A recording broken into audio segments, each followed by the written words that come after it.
Esta Pues, conferencia comenzará a grabarse. perdón, que estaba del avión. Pues eso, deciros que Ladies es una comunidad dentro de una red internacional de mujeres que se dedican al mundo del diseño. La comunidad nace en Manchester en el año 13 de la mano de dos diseñadoras que se dan cuenta de que a pesar de que el mundo del diseño está plagado de mujeres, aquí hay una referencia, o sea, hay una muestra, pocas son las que ocupan puestos de responsabilidad, ¿no? Y pocas también son las que se atreven a ser ponentes en eventos de diseño. Bueno, pues el capítulo de Madrid llega aquí en 2014, de la mano también de dos diseñadoras. Y bueno, pues el primer evento tuvo lugar en un bar de Malasaña. Desde 2015 somos comunidad residente de Google Campus y actualmente contamos con 55 ciudades más dentro de la gran red internacional, ¿no? Desde marzo de este año, pues hacemos eventos virtuales. Vale, ¿por qué ley de las UX? Bueno, pues principalmente porque creemos que es necesario tener y crear una comunidad, es necesario identificar modelos y tener referentes. También súper importante es visibilizar nuestro trabajo y una de las cosas que estamos haciendo en los últimos meses también es mejorar y visibilizar las capacidades de liderazgo de las mujeres.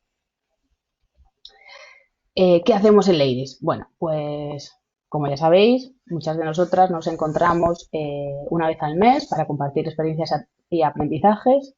Hacemos charlas, talleres, mesas redondas como la de hoy o simplemente unas cervezas en compañía. Desde que el COVID aterrizó en el mundo, pues lo de las cervezas en compañía lo hemos suplido con estas charlas virtuales. Iniciativas que hemos tenido, pues un montón, pero entre ellas os dejo aquí estos dos códigos QR. El de la izquierda es para el acceso al Slack en el que nos estamos moviendo desde hace un año más o menos.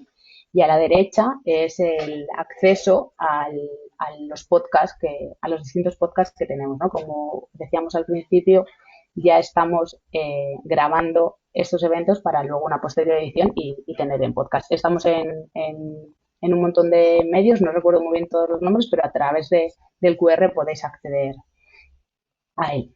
Vale, y por último, y siempre desde que hacemos los eventos online, damos un agradecimiento especial a Open Innovation Community, que es quien nos cede la plataforma de GoToMeeting para los eventos virtuales. ¿Vale? El hashtag lo tenéis arriba, es letus barra baja mat. Haced un poco de ruido o mucho. Queremos que la comunidad se visibilice no solo durante los eventos, sino todo el tiempo que podamos. Así que, sin mucho más, os presentamos el evento de hoy. Es conversaciones entre diseñadores y recruiters, perdón. Nos van a acompañar cuatro mujeres a las que les hace, yo creo que bastante ilusión el evento. Algunas de ellas lo han hecho muy plausible en redes sociales, así que muchísimas gracias. Y, y ahora sí que sí, solo 4 minutitos me lleva esto, ¿eh? Empezamos con la mesa redonda, ¿no? Bueno, pues como muchas de vosotras sabéis, nuestro sector está en constante movimiento, ¿no? Y no es raro ver numerosas ofertas de trabajo. Bueno, pues ¿qué ha pasado? Pues que en las últimas semanas hemos tenido en nuestro canal de Slack, que tenemos llamado como laboral, un debate interesante sobre las distintas dificultades para entrar en el mercado laboral, ya sea bien por seniority, ¿no? Que si junior, que si senior, que los años de experiencia, los portfolios, las distintas pruebas técnicas. También sabéis, si sois asiduos a las redes sociales, que este tema está generando mucho debate dentro del sector, ¿no? Existen un montón de ellos en Twitter, hay numerosas charlas y congresos hablando de este problema. También hay un montón de artículos de Medium, ¿no? En el canal de Slack comentábamos un post de el antiguo product designer de OnTrack, ¿no? Hablando de cómo modificaron su proceso de selección. Así que, bueno, solo contaros que hoy contamos con cuatro ladies, como os decía, que quieren compartir sus puntos de vista. Así que doy paso a la primera de ellas, que es Vanessa Muñoz. Así que, por favor, Vanessa, preséntate un poquito a la comunidad. Bueno, se me escucha, ¿no? Vale. Sí. Bueno, primero encantada de estar aquí. O sea, hace muy poquito que pertenezco así al círculo de Ladies at UX y estoy muy contenta de que se haya llevado a cabo este evento. Y luego nada, tengo 24 años, aunque soy de Barcelona, llevo viviendo en Madrid 6 años. Estudié comunicación audiovisual y en enero empecé a estudiar un bootcamp en diseño UX UI y solamente llevo trabajando 3 meses y medio de esto, así que voy a proporcionar una visión muy fresca de lo que es la búsqueda de trabajo con perfiles muy junior. Genial, genial. Pues nuestra siguiente ponente es Miriam Ferrer. Hola, hola, pues soy Miriam. Soy diseñadora, actualmente diseñadora UX UI, pero solo he estado 1 año y medio ejerciendo. Por temas del COVID, pues me he terminado quedando en el paro y ahora actualmente pues estoy en búsqueda. Ahora mismo tengo 34 años, pero llevo muchos años ya a la espalda dedicándome al análisis de sistemas Unix Linux. Descubrí mi vocación hace 3 años. Descubrí el diseño y vi que todo mi mundo encajaba en el diseño y no me había dado cuenta nunca hasta entonces. Y me tiré de cabeza. Comencé a estudiar un grado a distancia mientras trabajaba como analista de sistemas y hace pues 1 año y medio me dieron la oportunidad de dar el salto en la misma empresa donde estaba ejerciendo como informática. Estaba de responsable de un departamento, me dieron la oportunidad de pasarme al equipo de diseño y vamos, se me abrió un mundo de felicidad y de rosas porque me molaba muchísimo y por el COVID pues estoy en la situación que estoy. Así que nada, pues espero daros un punto de vista con algunos meses más que Vanessa, pero también soy junior, así que nada, nos vemos por aquí. Genial. Y ahora damos paso a nuestra recruiter. En este primer lugar a Danta Luis. Davita, porfa, cuéntanos de ¿Qué ti. tal? Sí, mi nombre es Tabitha y sí, el apellido es Luis. Yo tengo 10 años trabajando en la función de recursos humanos, haciendo gran parte de reclutamiento, pero no siendo propiamente recruiter. O sea, tengo un poco una visión global de todo el área. Y los últimos 3 años trabajando en startups y contratando bastantes perfiles específicamente de UX, pero en general de producto, de programadores, etcétera.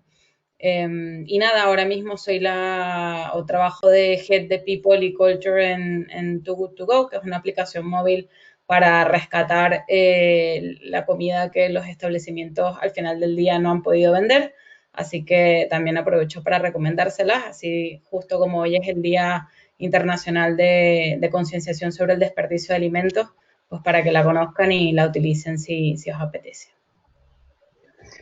Genial. Y por último, Irene Morgado, por favor. Hola. Bueno, pues mi nombre es Irene Morgado, como ha dicho Pat.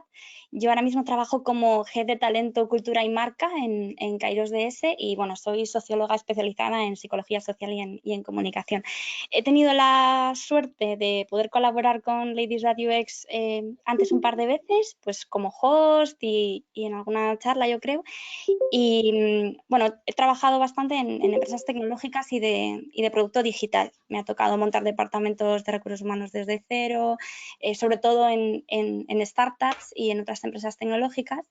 Antes es verdad que estaba más enfocada a selección, pero desde hace unos años pues estoy más gestionando equipos y me involucro más en la parte de cultura, pero también en la de experiencia tanto del candidato como de las personas que ya forman parte de la organización. Y nada, es un placer compartir esta tarde con vosotras.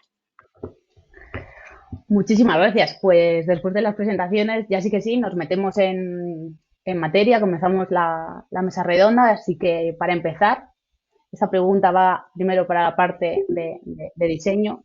Quería preguntar a Vanessa, en primer lugar, ¿cómo seleccionáis las ofertas de trabajo? ¿Qué buscáis? ¿Qué os hace optar, ¿no? a una, a otra o a todas, ¿no? Así que, Vanessa, si quieres empezar tú. Sí. Bueno, yo creo que cuando eres junior estás muy desencaminado con todo. Tampoco tienes como mucha conciencia de cómo es un buen proceso de selección o un mal proceso de selección. Simplemente quieres un trabajo para empezar.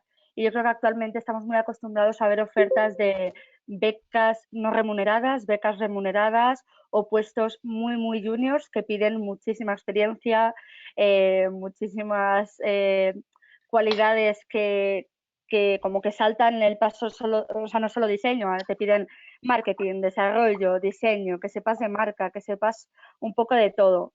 Entonces, claro, yo creo que cuando una persona junior empieza a buscar trabajo, se siente bastante abrumada por todo lo que hay y no tiene mucho filtro. Suena poco selectivo y a lo mejor no es lo más óptimo, pero yo creo que es una realidad, que lo único que quieres es una empresa que te dé esa primera oportunidad para poder decir, ahora ya tengo experiencia y ahora ya puedo seguir buscando con más tranquilidad o con más conocimiento de qué es lo que quiero, qué es lo que me interesa y qué es lo que no. Porque al final terminas de estudiar y tampoco sabes exactamente qué es lo que te gusta porque trabajar es muy diferente que estudiar. Entonces yo creo que es un poco, no desesperación, pero un poco caótico el proceso. Buscar, buscar, buscar, aplicar incluso a ofertas de las que sabes que te van a rechazar porque luego tienes esa idea de, bueno, piden muchísimo, pero no creo que todo el mundo tenga esto, voy a aplicar por si acaso. Y es un poco eso. Yo, o sea, evidentemente, creo que cuando hay una oferta en la que ves que encajas perfectamente y que no te piden nada desorbitado, le pones extra de cariño a la aplicación porque ves que a lo mejor te dan feedback o que pasas a una segunda fase y pues claro, la carta de presentación, todo lo que te pidan porque ves ahí un abismo de esperanza. Pero cuando lo ves todo como muy perdido y crees que no vas, yo creo que simplemente es como echar, echar, echar y no sé si al resto le habrá pasado, pero a mí me ha sucedido muchísimas veces que me llaman, hola, te llamamos de recursos humanos y no sé de qué oferta es, no sé, me tengo que poner a mirar el histórico de sitios a los que he aplicado porque es un poco, por favor, que alguien me llame, que alguien me dé esa primera oportunidad. Entonces, o sea, aunque no es muy específico, no filtro mucho. Al menos yo, como junior, no he filtrado mucho. Perfecto. Y Miriam, desde tu perspectiva, desde tu punto de vista, la misma Pues pregunta, ¿no?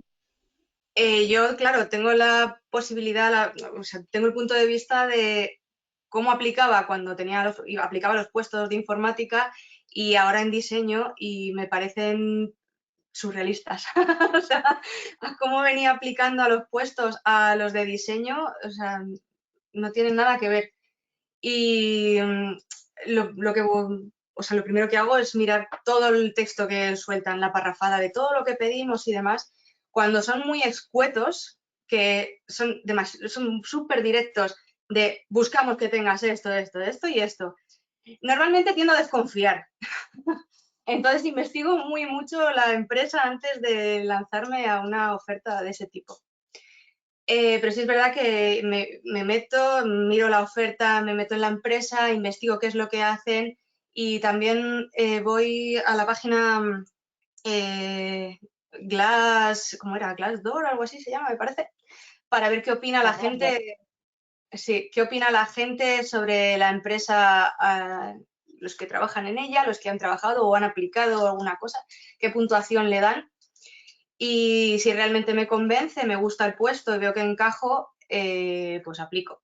Si es verdad que a veces he aplicado o estoy ahora mismo aplicando a puestos que a lo mejor no se ciñen al diseño UX UI, sino que a lo mejor son más de visual o no sé, a lo mejor por probar, oye, no sé, a lo mejor descubro que me gusta mucho más que lo que estoy haciendo ahora. Así que como soy junior, pues estoy un poco todavía tanteando. Y ¿qué más? Pues principalmente busco de lo mío. Si es verdad que en los últimos meses, desde que me quedé en el paro hasta ahora, está la cosa un poco estancada y salen como a matacaballo las ofertas. Si es verdad que fuera hay un mogollón de ofertas o de UX o de UI, hacen mucha distinción de cada puesto. Aquí es un batiburrillo y no están saliendo últimamente muchas ofertas. Pero sí, yo también veo un poco caótico las ofertas en las que piden que sepas UX, UI, programes, sepas no sé qué historias, animación, no sé qué, motion de no sé qué. Digo, pero ¿para qué? Si a mí lo que me gusta es pensar, ¿para qué necesito toda esta parafernalia? Digo, ¿en qué me quieren meter en esta empresa? Normalmente no termino no aplicando en algunos porque, bueno, después de investigar, mi investigación está súper profunda que hago, si encima le sumas el batiburrillo de oferta de trabajo que hacen, digo, es que no tienen ni claro qué es lo que buscan. Es que lo mismo necesitan a alguien que vaya a fregarle las mesas o que tienen tantas cosas que es imposible abarcarlo todo. O sea, o estás entre una cosa o en otra. Y eso. Genial, pues justo enlazamos con la siguiente cuestión o con el siguiente punto, ¿no? Y es para la parte de recursos humanos, ¿no? Tabita, nos gustaría que nos contaras, ¿no? ¿Cómo redactáis esas ofertas de trabajo, sobre todo las que están enfocadas para el mundo del diseño? ¿De quién es la responsabilidad de hacer esas ofertas que, como bien decía Miriam, a veces te piden hasta que sepas limpiar las mesas? Y también, ¿realmente qué buscáis? Hmm. Que me comí la primera pregunta y es probablemente la más difícil que vamos a enfrentar aquí. A ver, creo que hacer una profesión que como muchas está en constante evolución, es bastante común encontrar un nivel importante de confusión y grises que se encuentran, ¿no? Y esto empieza, para que se hagan una idea, cuando se va a abrir una vacante, debería normalmente haber una reunión entre la persona de recursos humanos o el recruiter y el hiring manager, ¿no? Que es quien en definitiva toma la decisión y a quien uno le está brindando soporte para conseguir ese talento. Y en esa reunión esta persona, dependiendo de su nivel de conocimiento de la profesión, su nivel de madurez y también el nivel de competencia que tenga, porque líderes incompetentes, bueno, hay muchísimos lamentablemente, hace no, en un lado del extremo está una carta a los reyes, donde ocurren cosas como las que han mencionado, donde hay un listado de infinitas cualificaciones que no necesariamente tienen que ver con lo que es el trabajo como tal, o sí, y esta persona equivocadamente piensa que un solo ser humano puede hacer todo eso. Y del otro lado de ese extremo, pues hay una función con unos objetivos claros y un valor que ese hiring manager espera que se agregue en ese equipo. Entonces, en medio de eso, pues nos movemos y tratamos de construir una oferta laboral que tenga sentido y que no sea simplemente un listado de cualificaciones, sino también, y cada vez espero que lo vean más, una oferta que también demuestre cuál es el valor que esa compañía tiene para quien está aplicando, cuál es la cultura de trabajo, etcétera, porque en definitiva son cosas que cada vez está más demostrado, son mucho más importantes que si manejas una herramienta u otra, ¿no? A día de hoy, aprender a manejar una herramienta, dependiendo de cuál sea, lógicamente, pero la mayoría, pues, es cuestión de tiempo, mientras que coincidir o no coincidir, compartir ciertos valores y ciertas formas de trabajo, realmente no se aprende. Entonces, creo que cada vez más las empresas están tirando a por ello y si ven una oferta de trabajo que se enfoca más en eso y menos en 5 años de experiencia en esto, 3 años de experiencia en lo otro, están ante una oferta de trabajo de un sitio donde saben lo que están haciendo y eso siempre es una buena noticia. Entonces, pero así empieza el proceso. Hay una reunión donde preguntamos, bueno, ¿qué es lo que necesitas? ¿Cuál es la necesidad que tienes? Y cómo debería ser esa persona según tu punto de vista para poder cumplir o dar respuesta a esa necesidad. Y ahí pues nosotros escribimos esa maravillosa oferta que ustedes se encuentran en los portales. Genial. Irene, desde tu punto de vista, bueno, yo creo que es súper importante que tengamos en cuenta esto que ha dicho Tabita, ¿no? O sea, al final nosotros no pedimos nada, no somos recursos humanos quien pide nada. Normalmente esa descripción de la oferta la ha hecho el hiring manager o bien las personas que forman parte del equipo de repente se han dado cuenta de que tienen una necesidad. ¿Vale? Yo tengo la necesidad de incorporar un compañero con estas skills porque yo soy senior y no me puedo hacer cargo de todo, pues si todos somos senior en nuestra empresa nadie lo es, ¿verdad? O todos somos demasiado junior o necesitamos un perfil más enfocado a la parte de diseño o quiero a alguien que esté más enfocado a research, ¿no?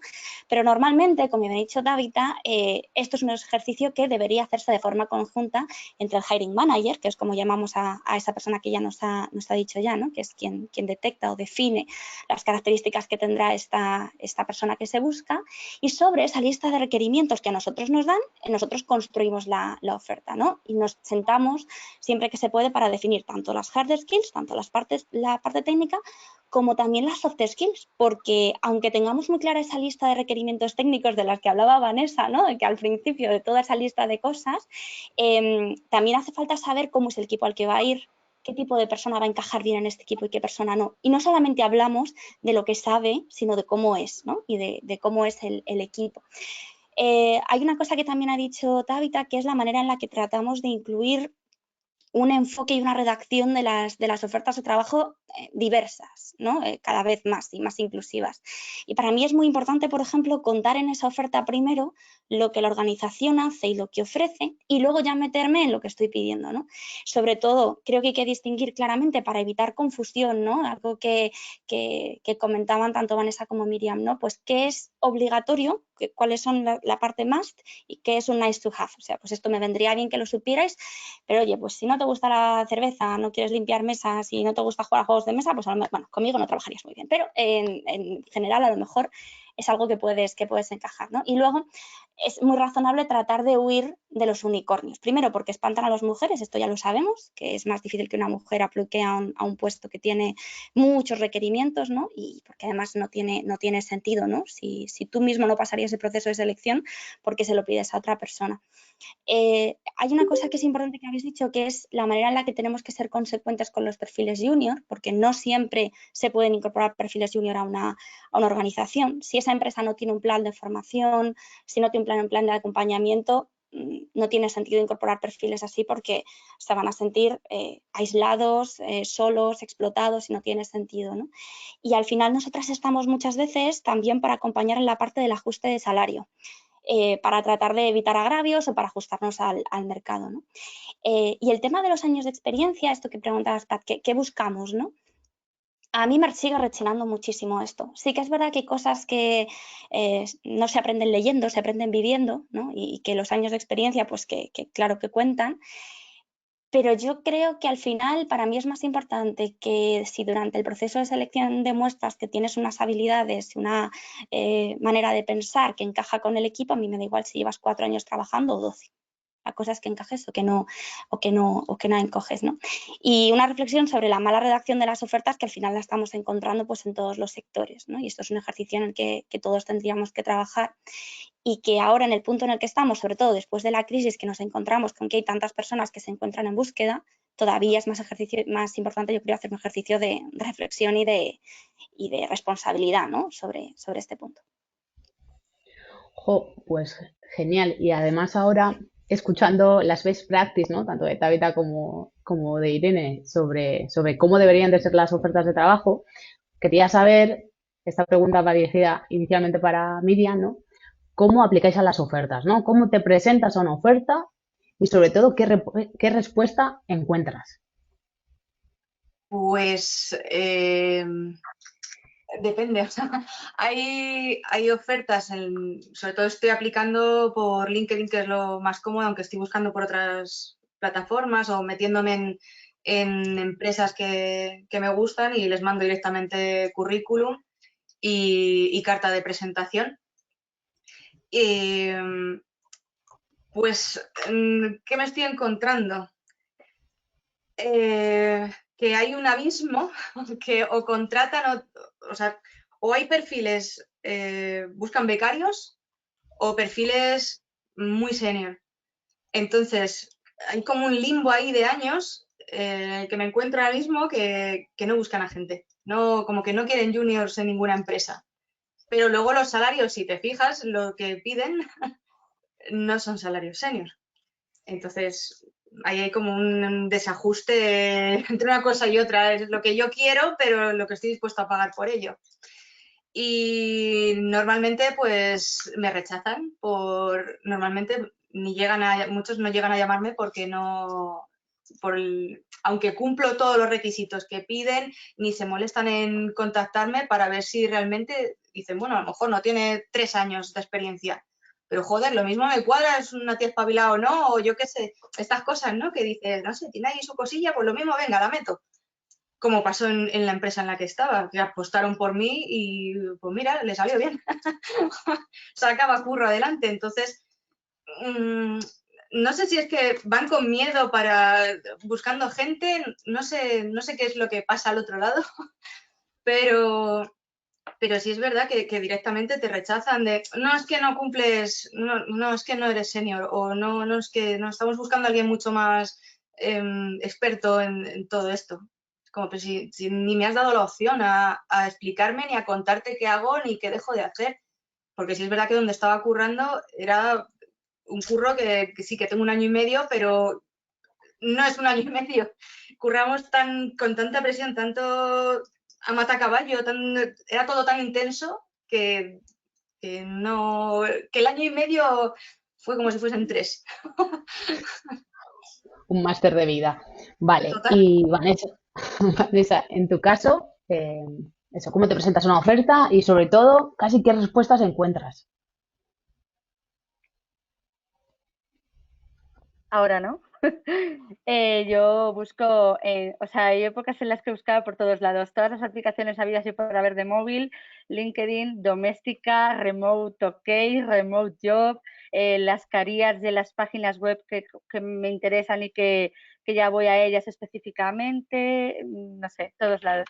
He buscado muchísimo en remoto porque ya hubo un momento en el que llegué a pensar, y ya sé que mi experiencia es corta y que a lo mejor tengo un poco aguante, pero hubo un momento en el que llegué a pensar que en España era muy difícil que yo me fuese a encontrar una empresa que me diese una oportunidad siendo completamente junior.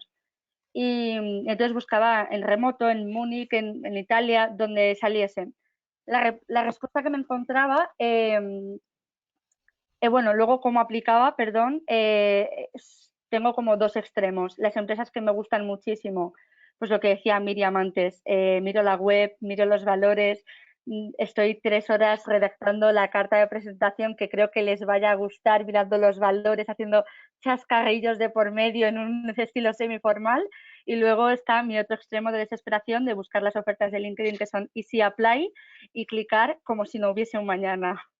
Entonces, las respuestas que me encuentro suelen ser pocas y yo creo que eso es algo que habría que solucionar, porque yo creo que los perfiles junior no tienen mucha conciencia sobre todo me refiero a perfiles junior que no hayan, o sea, juniors no solo en diseño, sino en el mundo laboral. No tienen mucha conciencia de qué son unas buenas prácticas, qué son unas malas prácticas, cómo es un proceso de selección normal y cómo no lo es. Entonces, se deja llevar con lo que encuentra y no es capaz de identificar, yo creo, una empresa que está ejerciendo malas prácticas que a lo mejor si la identificase diría, yo no quiero trabajar aquí, porque si esto simplemente es como el primer paso del onboarding del proceso de selección, no quiero saber qué más hay. Estás muy perdido y simplemente avanzas. Y luego lo que me encuentro, las respuestas, para empezar, yo creo que un fallo que cometen muchas empresas es que no te informan de cómo va a ser el proceso de selección, que a mí me parece basiquísimo. Cuando he encontrado una empresa, y digo solamente una, que te dice, pues esto va a ser así, así, así, con fechas más o menos orientativas, pero que te digan fechas, que tú no sientas que lo que estás aplicando va a una especie de agujero negro del que no sabes si vas a recibir una respuesta o no. Entonces, no encuentro eso, no encuentro, sí que algunas empresas que te dicen, pues primero va a pasar por un filtrado automático, luego por esto, luego, y esto te hace como sentir que formas parte de ese proceso de manera activa y no pasiva, creo que es algo bastante positivo y que estás realmente en un proceso de selección y que si es que no, te van a contestar porque te están diciendo la fecha. Que luego lo hagan o no, ya es una mala práctica, evidentemente, pero al menos como esa guía de cómo va a ser exactamente el proceso de selección, yo creo que es muy buena. Y luego lo que me encuentro ya son directamente pues muchas empresas que te piden pruebas técnicas que incluso te pueden llevar 3 días de trabajo y de las que luego no te dan ni siquiera una respuesta. Entonces yo creo que cuando tú le pides, o sea, entiendo que no te vayan a dar una respuesta si simplemente aplicas porque no tienen ningún tipo de responsabilidad contigo, pero si tú ya estás pidiendo a una persona parte de su tiempo, de su día, de sus conocimientos, yo creo que lo mínimo es dar una negativa e incluso, y ahora Irene y Tabitha que evidentemente que corrijan, que den un feedback, ¿no? Porque tú has gastado un tiempo haciendo una prueba técnica y yo creo que lo mínimo sería que te dijesen, pues mira, ahora mismo el perfil que estamos buscando no se adecua con el tuyo, pero te vamos a dar un feedback mínimo de esta prueba técnica que has hecho para que sea un yo te doy esto a ti y tú me das esto a mí. Y luego, también creo que, o sea, que en general lo que me encuentro es eso, son pocas respuestas, poca información y poca empatía con la persona que aplica, que ya buscar un trabajo, yo tengo muchas amigas que dicen que buscar un trabajo es un trabajo a jornada completa y es que realmente lo es. Entonces yo creo que hay que tener como un poco de empatía por la persona que está aplicando, que muchas veces se encuentra en esta posición y lo mínimo, ni que sea la negativa, que sientas como que ya puedes descartar ese proceso y seguir adelante. Genial. Jo, pues hablando de procesos de selección normal, como comentaba ahora mismo Vanessa, quería preguntarte, Irene, en qué aspectos os fijáis, ¿no?, para hacer esa primera criba y qué cosas tenéis en cuenta en función de los perfiles, ¿no? Ya lo habéis hablado un poquito al principio, pero no sé si queréis profundizar un poco más en esto. Sí, yo creo que además esta es una parte muy importante. Mira, esto que decía Vanessa, justo también de esa primera interacción con la compañía, ¿no? Cuando recibimos una carta muy motivadora o muy bien escrita o incluso cuando es un easy apply, me da lo mismo en cualquiera de los dos casos. Hay que pensar que solo hay una primera impresión. Y aunque siempre hay que dar una segunda oportunidad, ¿eh? Pero solo hay una primera impresión y al final el primer contacto que tienes, que normalmente es durante el proceso de selección, es esa imagen que ya estamos transmitiendo no solamente de nuestro equipo, sino de la compañía, ¿no? Por eso al final es tan importante ser capaz de dar ese feedback, ¿no? El problema que tenemos, que bueno, ocurre y os habrá pasado, sobre todo si trabajáis en equipos de tecnología y veréis que la manera en la que se dimensionan los equipos respecto al volumen de trabajo no siempre es la más adecuada y eso es, no sé si Tabitha estará de acuerdo conmigo, pero eso es un gran problema que tenemos en recursos humanos, ¿no? Es uno de nuestros mayores problemas. Hay una muy mala dimensión de nuestro equipo y en muchos casos lo que tenemos es que hay muchísima presión, mucha entrega de resultados y objetivos y mucho trabajo para muy pocas manos. Entonces, a veces cuando estás haciendo búsqueda y publicas una oferta, de repente te llegan 300 solicitudes y no te da la vida para responder y mirar a todo el mundo, o te pasa al revés, ¿no? Que estás buscando algo muy específico y tienes que hacer esa búsqueda activa porque no encuentras candidatos. En cualquier caso, yo creo que esto no es una excusa para no dar feedback, por mucho trabajo que tengamos. Aunque tengamos que automatizar un correo, aunque tengamos que hacer... O sea, que si no te cogen, por lo menos que te digan que no. Eso para mí es algo muy importante, ¿no? Y luego, en cuanto a qué es lo que hace que te decantes por un perfil o por otro, una vez pasada esa primera barrera de, vale, me puedo sentar y desgrano los primeros 50, ¿no? Bueno, pues al final el currículum es muy importante. A mí me duele pensar que, bueno, pues que al final tengamos que resumir nuestra vida en un par de páginas. Yo creo que estáis en un sector en el que tampoco hace falta que el currículum, que esto es como muy...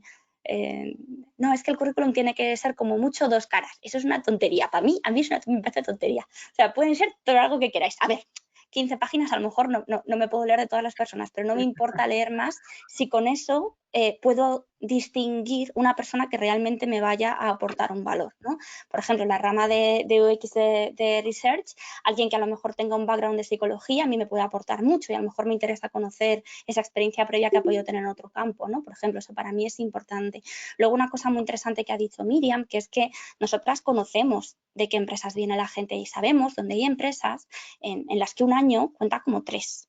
Y eso también es importante para nosotros. Al final, el problema está en que si la persona encargada de la selección es alguien que no conoce el sector, pues va a ir a palabras clave, que ya sabéis que tenéis que meter en el currículum, pero en cuanto sea una persona que sí que conozca un poco más el sector, seguramente le dé importancia a muchas otras cosas. Por ejemplo, yo reconozco que tengo cierto sesgo hacia gente que participa en la comunidad, que, bueno, pues de la que hay buenas referencias quizás, o de quien puedo ver un trabajo quizá, ¿no? Un portfolio que esté interesante, pues siempre me va a entrar mucho más por los ojos en esa primera criba que, como dice Pat, es la más importante porque es la que os puede permitir acceder a futuros pasos dentro del proceso de selección.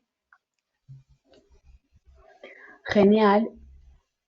Irene, pues ahora, David, no sé si quieres aportar algo sobre esto mismo, tu punto de vista desde la startup. Sí, quizás aportar de adicional a lo que ya ha comentado Irene, que además suscribo y quiero hacer un 2X aquí con el tema de lo mal dimensionado que están siempre los equipos de recursos humanos en todas las empresas.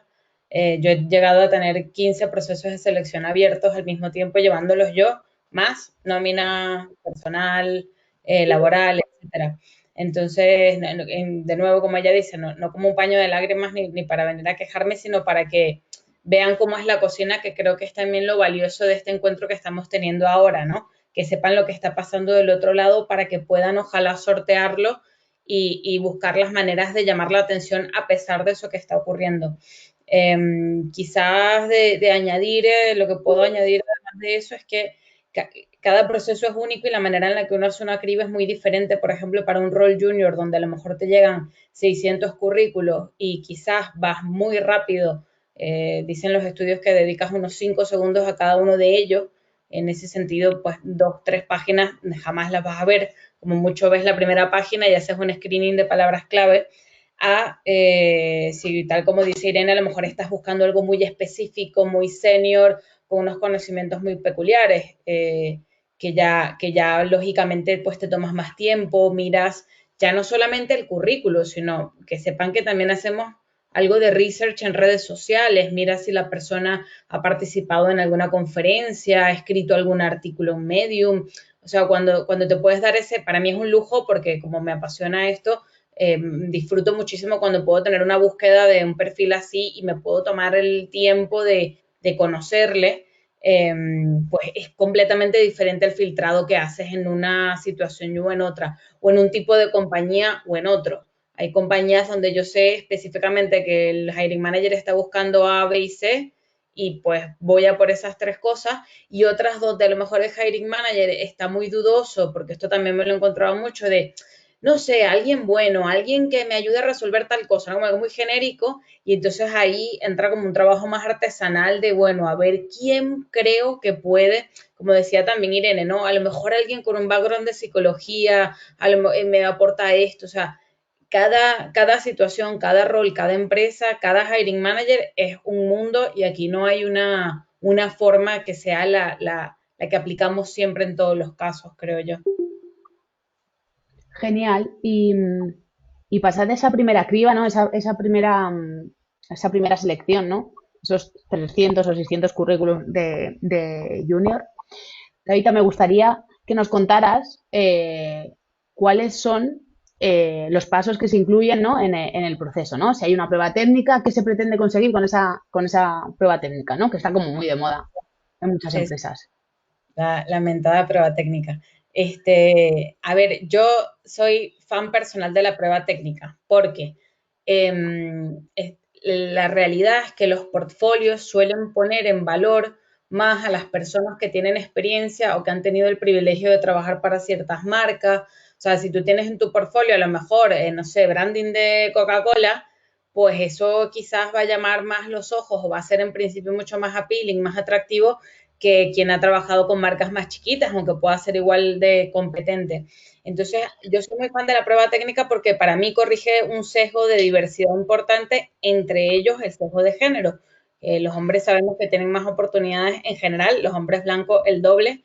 Entonces, la prueba técnica de alguna manera hace como una especie de leverage. Pero claro, como todo en esta vida está diseñado con sus problemas y con sus bemoles, lo que ocurre con la prueba técnica es que pues quienes las diseñan son profesionales del sector, no especialistas en pruebas. Entonces, no, la mayoría de las veces, tanto para programación como para cualquier profesión que usted quiera hacer una prueba técnica, no hay una pedagogía detrás de queremos evaluar sus habilidades para X y esta es la prueba perfecta para. Por lo general, eso ocurre en una ocasión disparatada, como que nos tomamos un café y nos inventamos una prueba que, por mi experiencia personal, inclusive algunos de los profesionales que someten a los demás esa prueba no la pueden responder ellos mismos, y estos son casos reales.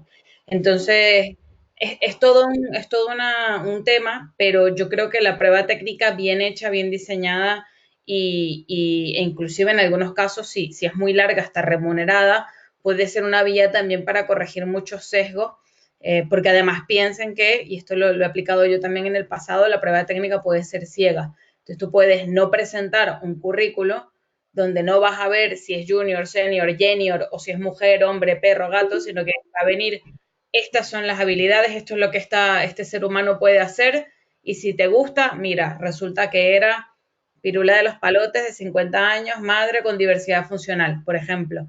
Entonces ahí ayudas a que el ser humano que va a entrevistar haga un primer filtro sin enfrentarse a esos sesgos que de manera natural todos tenemos. Podemos llamarlos positivos o negativos, pero todos nos inclinamos por ciertas cosas que consideramos positivas, por cosas que no son familiares o por cosas que consideramos negativas o que no son tan familiares y nos son completamente ajenas. Entonces, para mí eso es. Luego, ¿qué se les pone a los juniors? Creo que a veces lamentablemente se les parece que tienen que saltar hasta un aro de fuego porque quizás abundan mucho. En España particularmente hay un 40% de desempleo juvenil, encabezamos Europa, es lamentable ser el primer lugar en eso. Entonces, como que pareciera que para poder ir filtrando y convertir ese embudo en algo que nos deje 5 candidatos de los cuales elegir, pues mientras más pruebas y más etapas pareciera que mejora. Entonces creo que a veces, lamentablemente, los juniors están sujetos a cosas que yo creo que no deberían estar porque bueno, son gente que con que tenga 3, 4 habilidades y ganas de aprender debería poder tener oportunidades. Así que eso es lo que pienso, Pat. No sé si respondo a tu pregunta. Yo la verdad es que no había visto una prueba técnica desde ese prisma, ¿no? O sea, que nunca me había parecido que era una prueba que igualaba, que democratizaba un ejercicio. Me parece muy buen punto de vista. Irene, ¿qué tienes que abordar a esto? Bueno, como preguntabas un poco sobre los pasos que incluye el Ujú. proceso, bueno, súper de acuerdo con el tema que ha dicho Tabita. Por favor, si la prueba técnica está bien hecha, debería ayudar a reducir los sesgos. Y eso es súper importante. Yo lo he visto enfocado desde ese punto de vista y desde otro diferente, y hay una diferencia abismal y nos ayuda a incorporar perfiles a las empresas que son realmente constructivos y en muchos casos diversos, que a lo mejor no hubieran entrado si no hubieran tenido esa prueba, independientemente de los años de experiencia que tengan. A mí hay una cosa que me gusta mucho, insisto un montón en esto a los equipos en los que trabajo, tanto, bueno, pues que ya me odian un poco por decírselo, ¿no? Pero a mí me gusta que desde la primera llamada que se haga se puedan identificar tanto las motivaciones como las expectativas de la persona que tienes al otro lado. Y si no eres capaz de cumplir esas expectativas, no avances con el proceso de selección, porque a veces es tan importante o nos parece tan importante que entre una persona porque estamos tan desesperados porque entre, porque es tan difícil de encontrar ese UX que además programa y además sabe HTML5 y además hace todas estas cosas, que les decimos que nuestro producto es la leche, ¿no? Y que nuestro proyecto es la hostia, y lo que hacemos es que la hostia que nos damos luego es muchísimo mayor, ¿no? Entonces, para mí eso es súper importante, y sobre todo hay que tener mucho cuidado porque en esa primera llamada la primera impresión hacia la persona que hace ese primer filtro, que no deja de ser alguien de recursos humanos, es fundamental. Esto os lo digo porque en algunas comunidades y en algunos grupos de conversación escucho, pues, esta de recursos humanos, cómo se atreve a descartarme si no me conoce, cómo pueden hacer una criba a una persona que no sabe de esta parte técnica, nos guste o no nos guste. Esa primera criba, la persona que lo va a hacer es alguien de recursos humanos. Entonces, tenemos que pensar también que al final se nos van a evaluar también las soft skills. Obviamente también vamos a ir a preguntar algunas cosas técnicas, pero eso es muy, muy importante, ¿no? Para mí, además, es fundamental que haya una entrevista más enfocada a cultura, en la que se pueda conocer a otras personas del equipo con las que vas a trabajar, ¿no? Para que tú también conozcas en qué entorno estás. Y al final la evaluación es two-way. Yo puedo decir que, bueno, que es muy importante pasar el primer filtro a recursos humanos, pero al final quienes deciden son las dos partes, ¿no? Y tenemos que estar de acuerdo y querer trabajar los unos con los otros, ¿no?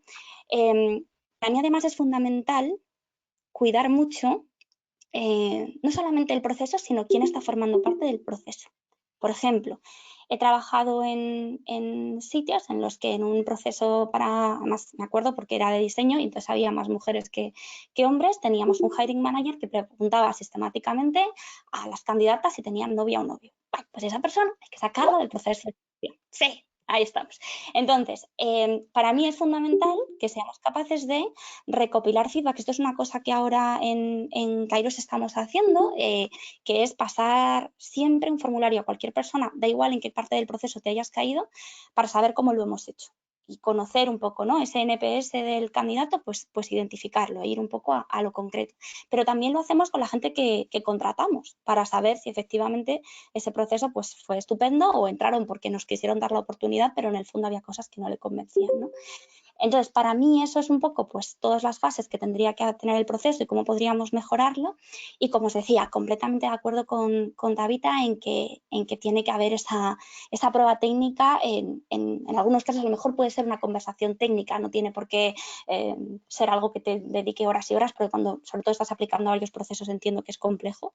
Pero además también la prueba técnica, pensad que muchas veces nos ayuda a ver si esa persona entiende el proceso en el que estamos. Hay que darle información sobre nuestro producto, o muchas veces pedimos una prueba técnica sin explicar lo que queremos o para solucionar qué tipo de cosas, ¿no? Y ahí también nos ayuda mucho a ver si hay match. Yo creo que con cabeza, pero sí que es interesante hacer o bien esa prueba o bien una entrevista. Genial. Jo, pues en relación a ese tema, empezando por Vanessa, me gustaría también que nos comentarais, ¿no? ¿Qué tipos de procesos os habéis enfrentado por los pasos, ¿no? Por los que habéis ido pasando y cómo os habéis enfrentado a una prueba técnica, si os habéis tenido que enfrentar a una prueba técnica, ¿no? Yo he tenido un poco de todo. Ha habido sitios donde iba a entrevista personal y en la misma entrevista personal, sin tenerlo previamente preparado porque se notaba muchísimo, han querido pedirme que te digo, salir de la prueba, o sea, de la entrevista personal a las 7 de la tarde y pedirme para el día siguiente a las 9 de la mañana que fuese con una solución a un problema al que se estaban enfrentando en ese momento. Sí, porque de repente me dijeron, pues mira, estamos en este problema. ¿Qué te parece si nos enseñas una propuesta? Y yo les dije, es que ahora mismo voy a un concierto.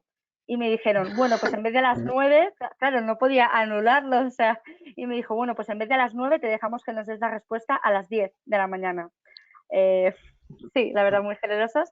Entonces, nada, pues fui al concierto, llegué a casa de camino al concierto y entre canción y canción, hablando con un amigo, ¿qué se te ocurre que puedo contestar? O sea, y luego ni siquiera me contestaron. Entonces, claro, es ahí cuando, o sea, yo para nada, y me ha parecido súper interesante todo lo que han dicho Tabita e Irene, y me parece que ayuda muchísimo a no demonizar las pruebas técnicas, sino las malas prácticas en sí, y las personas que hacen de las pruebas técnicas cosas como que los procesos de selección sean horribles, que no es la prueba en sí. Pero es ahí cuando pones tú todo tu esfuerzo y no obtienes ni una respuesta, que la prueba técnica pasa como a ser el malo de la película. Y luego no te paras a pensar que la prueba técnica no es en sí el malo, sino pues cómo lo han hecho, como que sientes que se han aprovechado un poco de ti.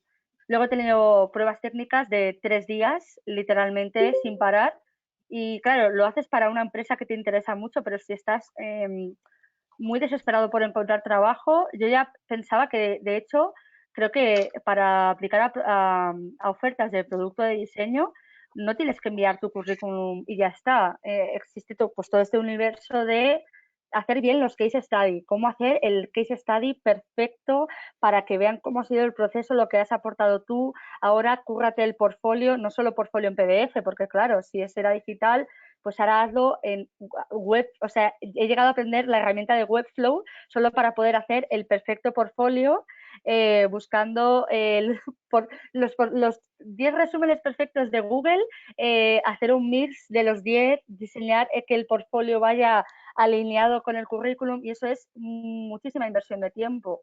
Y lo he podido hacer porque estaba relativamente tranquila de que estaba el coronavirus, no tenía esa presión de buscar trabajo porque el mercado estaba muy mal y estaba, entre comillas, tranquila, pero si eso te pilla en una época normal, tienes que estar pues una semana a lo mejor igual es una exageración, pero muchísimo tiempo haciendo el currículum perfecto, el portfolio, que encima como eres junior sientes que nunca va a ser increíble y tienes mucho miedo de empezar a echarlo, ¿no?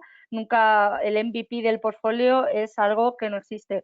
Entonces empiezas a echar cartas de presentación y es muchísimo tiempo solo para preparar el material que vas a aplicar y si de repente tienes la suerte, entre comillas, de que no te responden todas las empresas, pero si todas las empresas te contestaran con esta es la prueba técnica que quiero que hagas, que te va a durar 3 días y tienes una semana, no hay manera humana de seguir echando y realizar todas las pruebas técnicas de todas las empresas. Entonces yo creo que o sea, como que hay que tener esto en cuenta, las personas que buscan trabajo, al menos las que yo conozco, no son personas que están tiradas en el sofá todo el día, la preocupación es bastante grande y normalmente tienes muchísimas obligaciones que tienes que cumplir y que te las va a solventar el trabajo. Entonces ya yo creo que es muy importante también cuidar de la salud mental de las personas, siempre voy a abogar por eso y no es una situación fácil. Yo ya digo que evidentemente soy una afortunada, tengo la posibilidad de volver a casa de mis padres, si no encuentro trabajo, soy joven, pero llega un momento en el que esto no es así y se hace imposible querer dar un cambio a tu carrera profesional. Porque claro, ¿cómo das un cambio a tu carrera profesional con 30 años y tienes que pagar un alquiler, tienes que pagar 1000 cosas y encima vas a tardar un mes entre que haces el currículum, lo envías, haces el portfolio, te contestan, haces las pruebas técnicas? Entonces, cuando ya eres más senior, lo puedo llegar a entender si estás, porque se intuye que a lo mejor cambias de un trabajo a otro, migras, no lo sé. Esto lo desconozco y no quiero hablar de algo que no sé.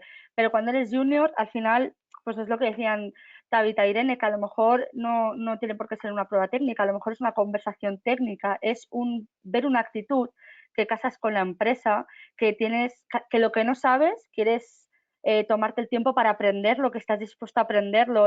Yo creo que es algo que, que es más importante en un perfil junior ver que tiene la capacidad de aprender lo que quiere hacer, lo que quiere pues estar ahí y tiene ilusión que no lo que sabe hacer técnicamente, porque al final es algo que va a cambiar en muy pocos meses lo que sabe hacer técnicamente. A lo mejor cuando hace la prueba técnica sabe algo, pero si les das 2 meses en la empresa, rodeado de otros diseñadores, rodeado como de esos estímulos, sabe hacer muchísimo más. Entonces yo creo que cuando y del resto de perfiles no hablo porque no sé, pero cuando se trata de perfiles junior, el cambio puede ser tan grande solo con que te den una primera oportunidad y puede aprender tantísimo en poco tiempo que la prueba técnica no se evidentemente para todo lo de los sesgos que habéis dicho, pero no sé hasta qué punto te enseña que una persona es válida o no técnicamente para hacer un trabajo. Entonces yo sí que he encontrado algunas empresas que me han pedido pruebas técnicas, por decirlo de alguna manera, que te llevaban 1 hora y media, que lo veo más que aceptable, donde no solo te preguntaban, era más de observación, ¿no? Dime los fallos que ves aquí y que no tienes que hacer de manera activa y luego muchas preguntas de si estás en esta situación, ¿cómo la solventas? Que igual, como la solventa esa persona, es una auténtica patraña, pero tú ya ves pues cómo piensa, si está de acuerdo con los valores de la empresa, con la cultura, si crees que, bueno, la verdad es que ha dicho una barbaridad, pero se le ve que a lo mejor puede encajar. Entonces yo creo que ese tipo de preguntas de cómo actuarías en esta situación, qué harías en esta otra, si estás en esta tesitura por donde, o explica experiencias pasadas, yo creo que eso te puede ayudar a ver qué vas a encontrar en esa persona, que al final es alguien que tiene muchísimo que ofrecer, igual que un perfil senior, evidentemente, y que no ha tenido la oportunidad y no ha tenido como ese tiempo de enseñarlo todo. Entonces, ese es mi apunte. Genial. Y Miriam, desde tu punto de vista, ¿no? ¿Cuáles los pasos más raros que has tenido que hacer en un proceso de selección? La prueba técnica, a lo mejor también más raro a la que te has tenido que enfrentar, o la que más tiempo de duración te ha llevado. Pues la primera prueba que hice no me había enfrentado nunca, ni tanto cuando era informática, no tuve que hacer jamás pruebas técnicas. Me hacían preguntas directamente sobre qué había hecho, cómo había solucionado cosas y no tenía que hacer pruebas. No había hecho ninguna. Y con la primera que me topé, pues claro, la cogí con muchas ganas porque la empresa pues me atraía bastante y tenía buena pinta y demás. Dije, venga, vale, me pidieron que hiciese la prueba en 2 días.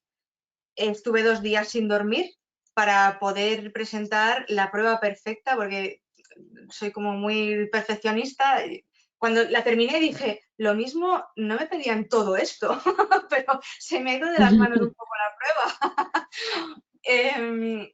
Bueno, pues me tiré, hice toda la parte de UX, toda la parte de UI, o sea, les di una aplicación que podían directamente desarrollar tal cual. Y me llevé un chasco cuando me dijeron que, vamos, que no seguía. Había pasado la primera prueba con recursos humanos, esta era la segunda, y al parecer había otras 2 más después de esta, yo no sé. Y pues nada, me rechazaron y no me daban respuesta a aquello. ¿Por qué? ¿Qué había fallado? ¿Por qué me habían rechazado? Luego contestaron, me dieron largas y demás, terminaron contestando, pero la respuesta que me dieron tampoco me convenció demasiado. Y nada, pues luego, claro, investigando por ahí, hablando con alguna de vosotras, pues descubrí que no era la única que había sufrido, creo que Vanessa también, ¿no? Pasaste por ahí por la fabulosa prueba.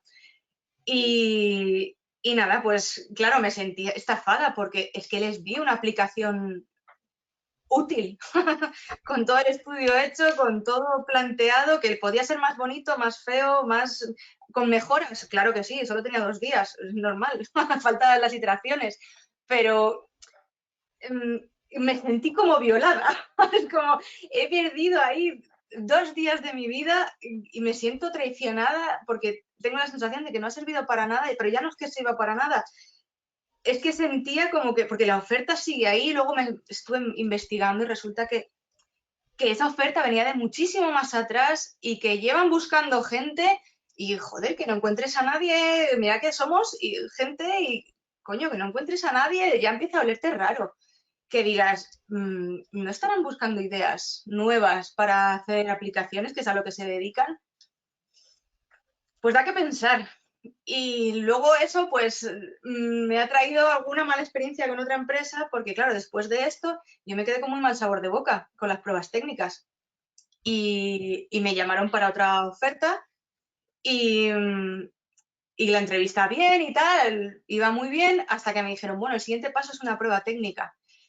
Y yo ya dije, es que no me terminan de convencer las pruebas técnicas, pero vamos, que sí hay que hacerla. Me dijeron, no, la prueba no tiene nada que ver con lo que hacemos en la empresa, etcétera, etcétera, es todo ficticio. Me convencieron, pero tengo la sensación de que ese rechazo que hice por aquella prueba fue lo que me hicieron, que no le gustan las pruebas técnicas.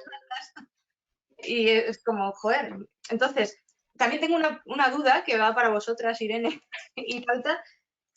¿Cómo reconocer una buena prueba, una prueba legítima en todo este proceso? ¿Cómo encuentras una prueba que realmente, con la que no te sientas estafado?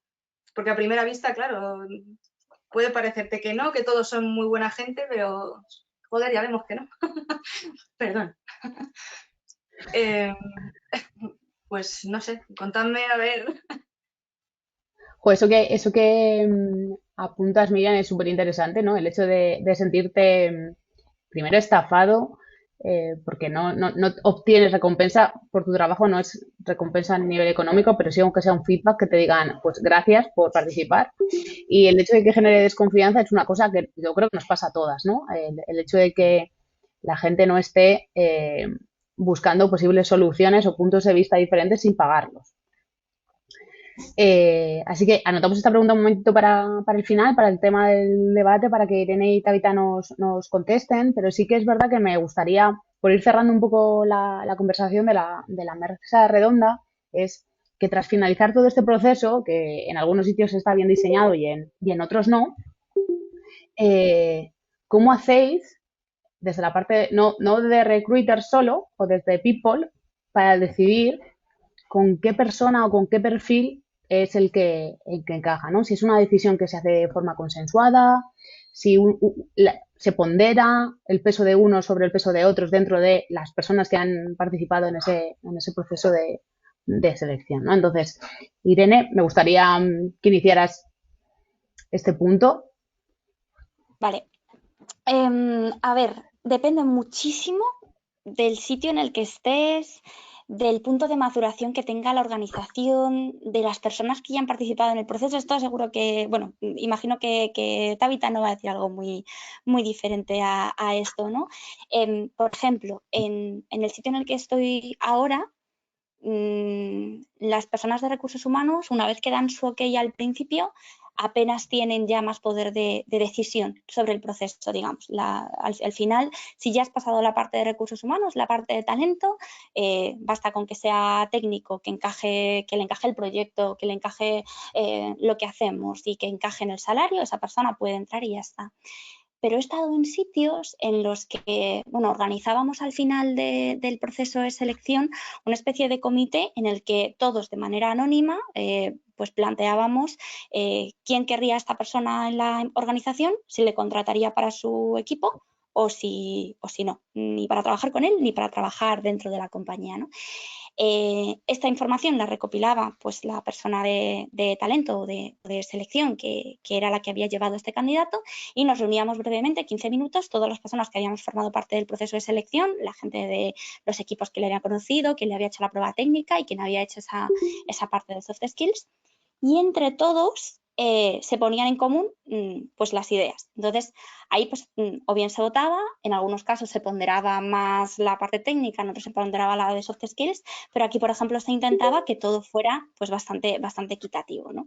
En procesos en empresas en las que son muy pequeñas y en la que a mí me ha tocado elegir si entra un UX u otro, a ver, si conozco muchísimo el proyecto y no hay nadie de diseño, imaginaos que es para empezar desde cero esta fase.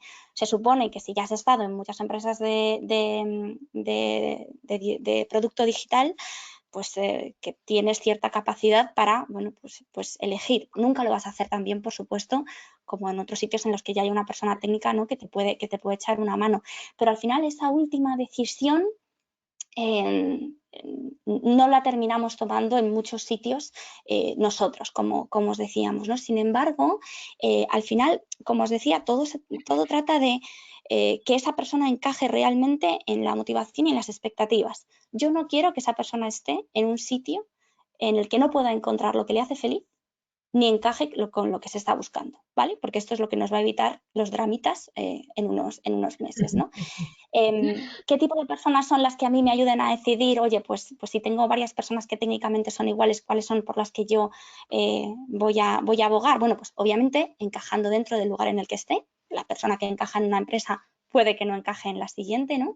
Pero al final para mí pues es súper importante que trabaje bien en equipo, que sea constructivo en el feedback, sobre todo en la parte de diseño, en la que tenemos que trabajar y pelotear tanto unos con otros. Para mí es súper importante que sea alguien que se comunique de forma asertiva, que quiera involucrarse, que entienda bien el producto, porque si el producto no te enamora, es muy difícil que lo puedas diseñar bien, ¿no?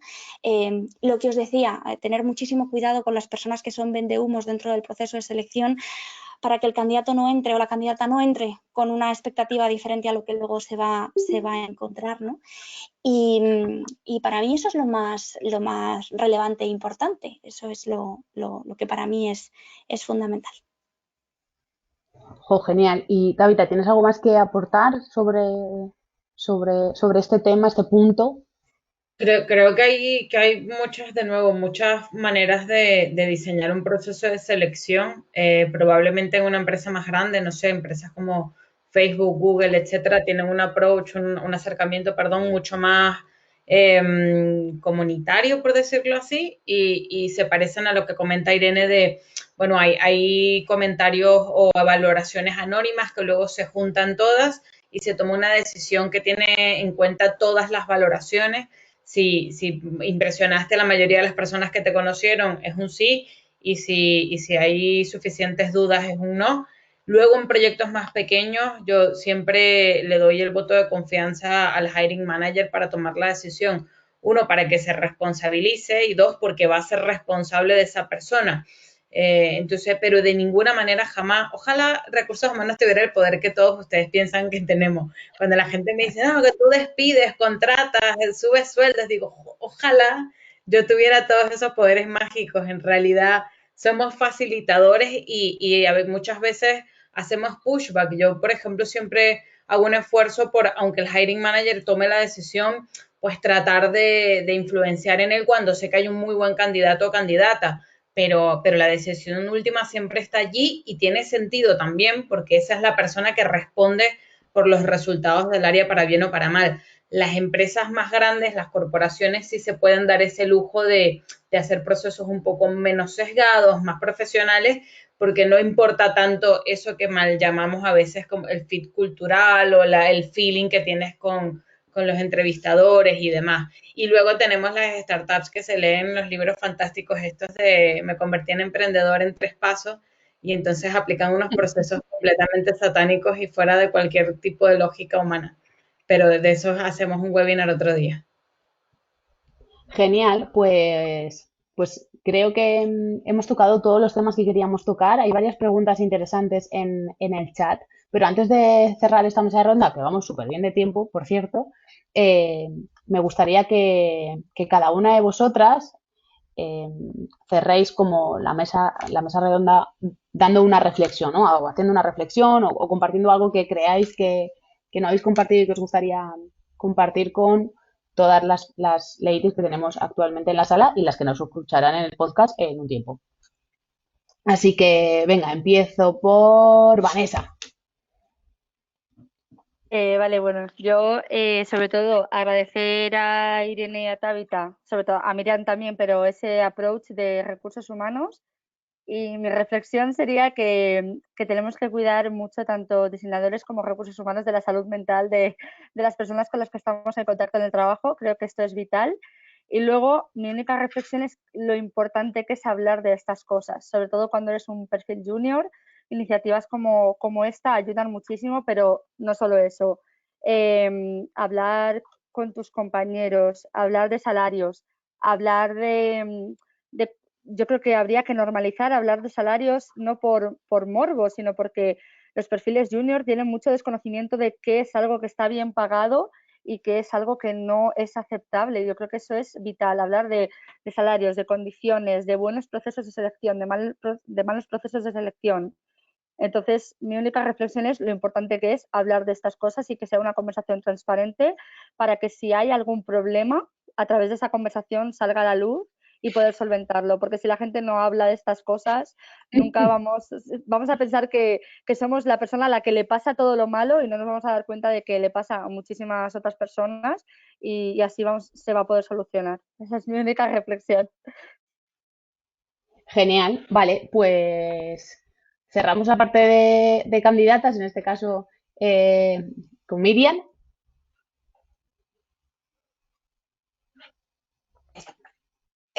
Pues lo primero también, como ha hecho Vanessa, es agradecer a Irene y a Tabitha la participación porque me han hecho ver el otro lado de la prueba técnica. No era tan excéntrica con el tema porque voy a darle otra oportunidad.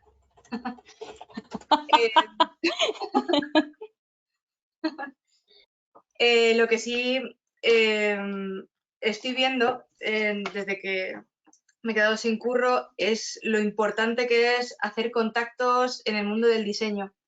Que charlas como esta, como las que se hacen también en otros grupos y demás, están muy bien porque aparte de que te dan a conocer, conoces a gente que luego puedes agregar a LinkedIn para ampliar tu red. Está muy guay porque ves también otros puntos de vista de diseñadores mucho más seniors, de perfiles que a lo mejor no son exactamente como el tuyo, pero ves los matices de un perfil y otro, y sobre todo cuando eres junior vas viendo por dónde se encamina, hacia dónde se enfoca cada uno, qué es lo que hacen realmente, a qué se dedican. Y animo a todos los juniors a que sigáis investigando por ahí, que otros grupos, aparte de Ladies at UX, hay por ahí para participar y conocer a más gente para ampliar conocimientos. Yo es que soy muy sedienta de conocimientos siempre, entonces, y me gusta conocer gente, entonces pues se junta ahí un poco de todo. Así que gracias por la oportunidad de compartir todo esto. Bueno, gracias a ti también, ¿no? por exponerte, ¿no? Un poco delante de la comunidad, que hoy hemos sido bastantes. Vale, pues reflexión de Tabita, porfa. Bien, voy a tratar de no sonar excesivamente incendiaria. Mi reflexión de participar en Ladies at UX, que por cierto, muchísimas gracias por la invitación, es probablemente una de las mejores cosas que me llegó del 2020, menudo año, es que las cosas que sufrimos vienen de ser diseñadas por un cierto tipo de perfil sin considerar el crisol de la diversidad. Quizás lo más obvio y lo más evidente es la de género, pero ahí también alguien preguntaba que los extranjeros y podemos hablar aquí de diversidad funcional y de muchas cosas más. Entonces, creo que si venimos de procesos de recursos humanos diseñados por cierto tipo de personas, de organizaciones diseñadas por cierto tipo de personas, de pruebas técnicas diseñadas por cierto tipo de personas y de clubs de contactos, esto que comentaba Vanessa, ¿no? De intereses comunes de cierto tipo de personas, mi reflexión y lo que me gustaría dejarles es que quizás ha llegado el momento de que nosotras también comencemos a diseñar para nosotras y teniéndonos en cuenta a nosotras y a todas y a todos y comenzar a apoyarnos entre nosotras y seguir haciendo este tipo de eventos. Eso es lo que yo me he propuesto en 2020 y estoy a tope, a full. Por cierto, si no lo saben, rapidísimo, el sábado Toto Conference online va a estar espectacular. Después les paso por ahí el link, un montón de mujeres en tech para que nos sigan diciendo que no hay mujeres haciendo conferencias en tech y que por eso todos los paneles son del mismo tipo de personas, en fin. Voy a parar porque entonces me pongo incendiaria. Y eso, y gracias. Estoy a disposición para lo que necesiten. Genial, jo, pues nosotros en cuanto nos dicen que para lo que necesites, cogemos el brazo, no la mano. O sea Sí, Vaya, que amiga, te has te metido en un tendremos, jardín. te tendremos en el radar. Vale, pues para finalizar, Irene, que ya sabes que te liamos un montón de veces, tu reflexión. No, pero yo encantada, ¿eh? Es todo postureo, que a mí ya sabes que me encanta y con vosotras pues más. Vale, mi reflexión tiene como dos mensajes, ¿no?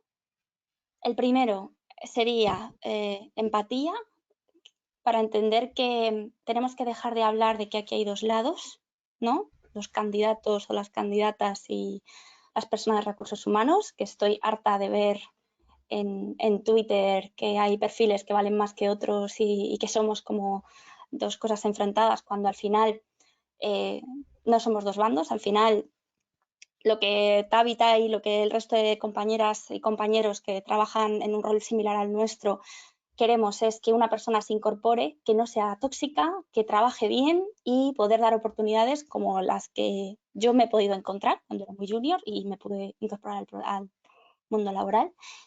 Y además de empatía, responsabilidad. Hemos hablado de la responsabilidad durante el proceso. Creo que también es muy importante ser responsable cuando somos candidatos porque, y seguro que esto a Tabitha le ha pasado también, no sabéis la cantidad de veces que a nosotras nos han hecho ghosting los candidatos.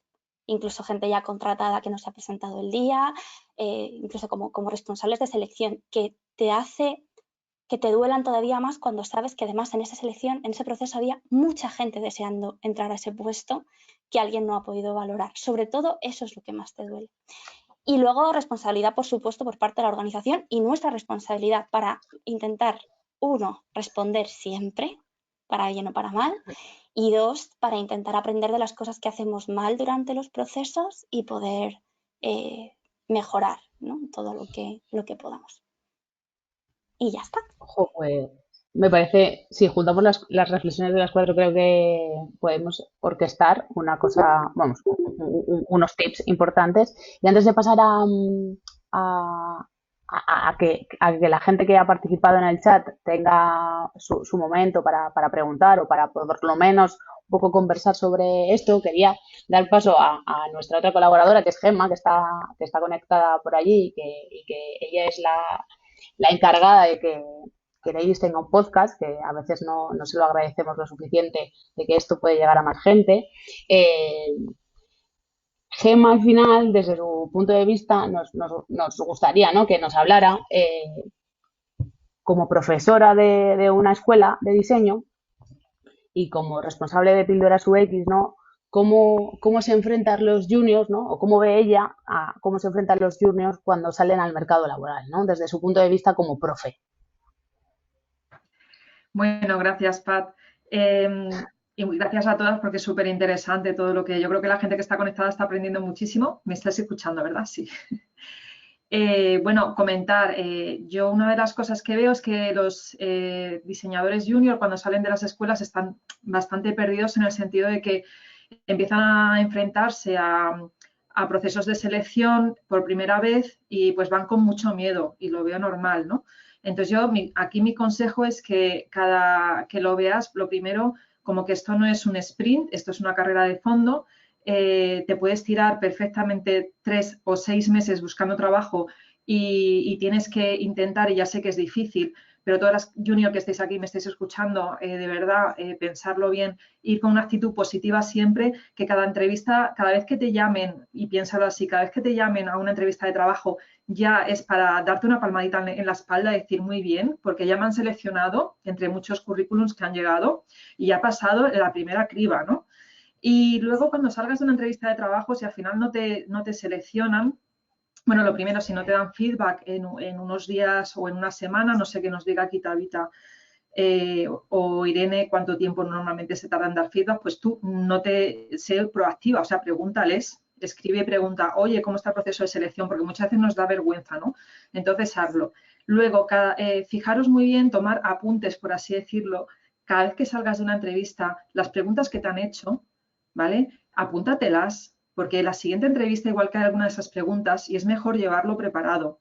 Es mejor llevar bien preparado ese guión y si te cae una pregunta nueva que tú no te esperabas, te la vuelves a apuntar. O sea, ya hace unos meses una amiga que tengo que es diseñadora UX y que está justo en el momento que está Miriam, que es como medium, ¿no? No es ni junior ni senior.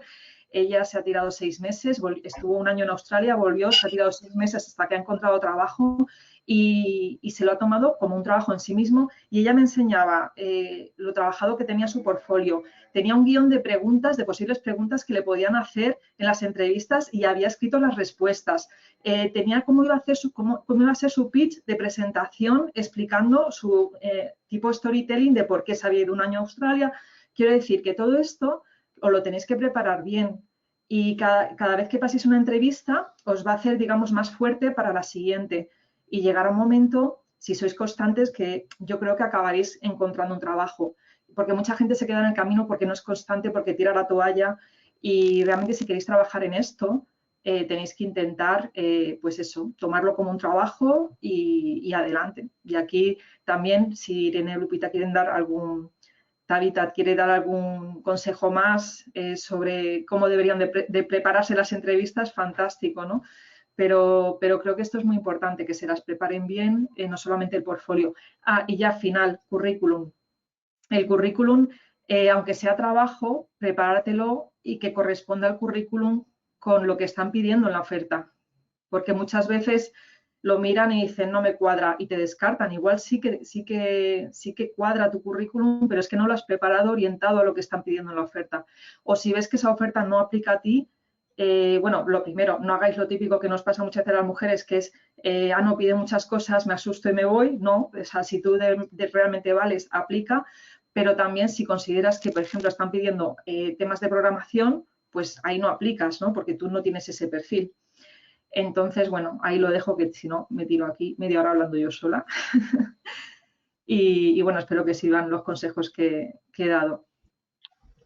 Gracias, Gema. Pues mi colaboradora en la sombra, que hoy está siendo Memi, que es nuestra regidora, me acaba de pasar las preguntas que la gente ha ido, bueno, las ladies habéis ido comentando en el chat. Algunas las hemos pasado un poco por encima, pero las voy a leer y si cualquiera de vosotras tiene algo que decir, vamos a intentar que esto sea lo más ordenado posible.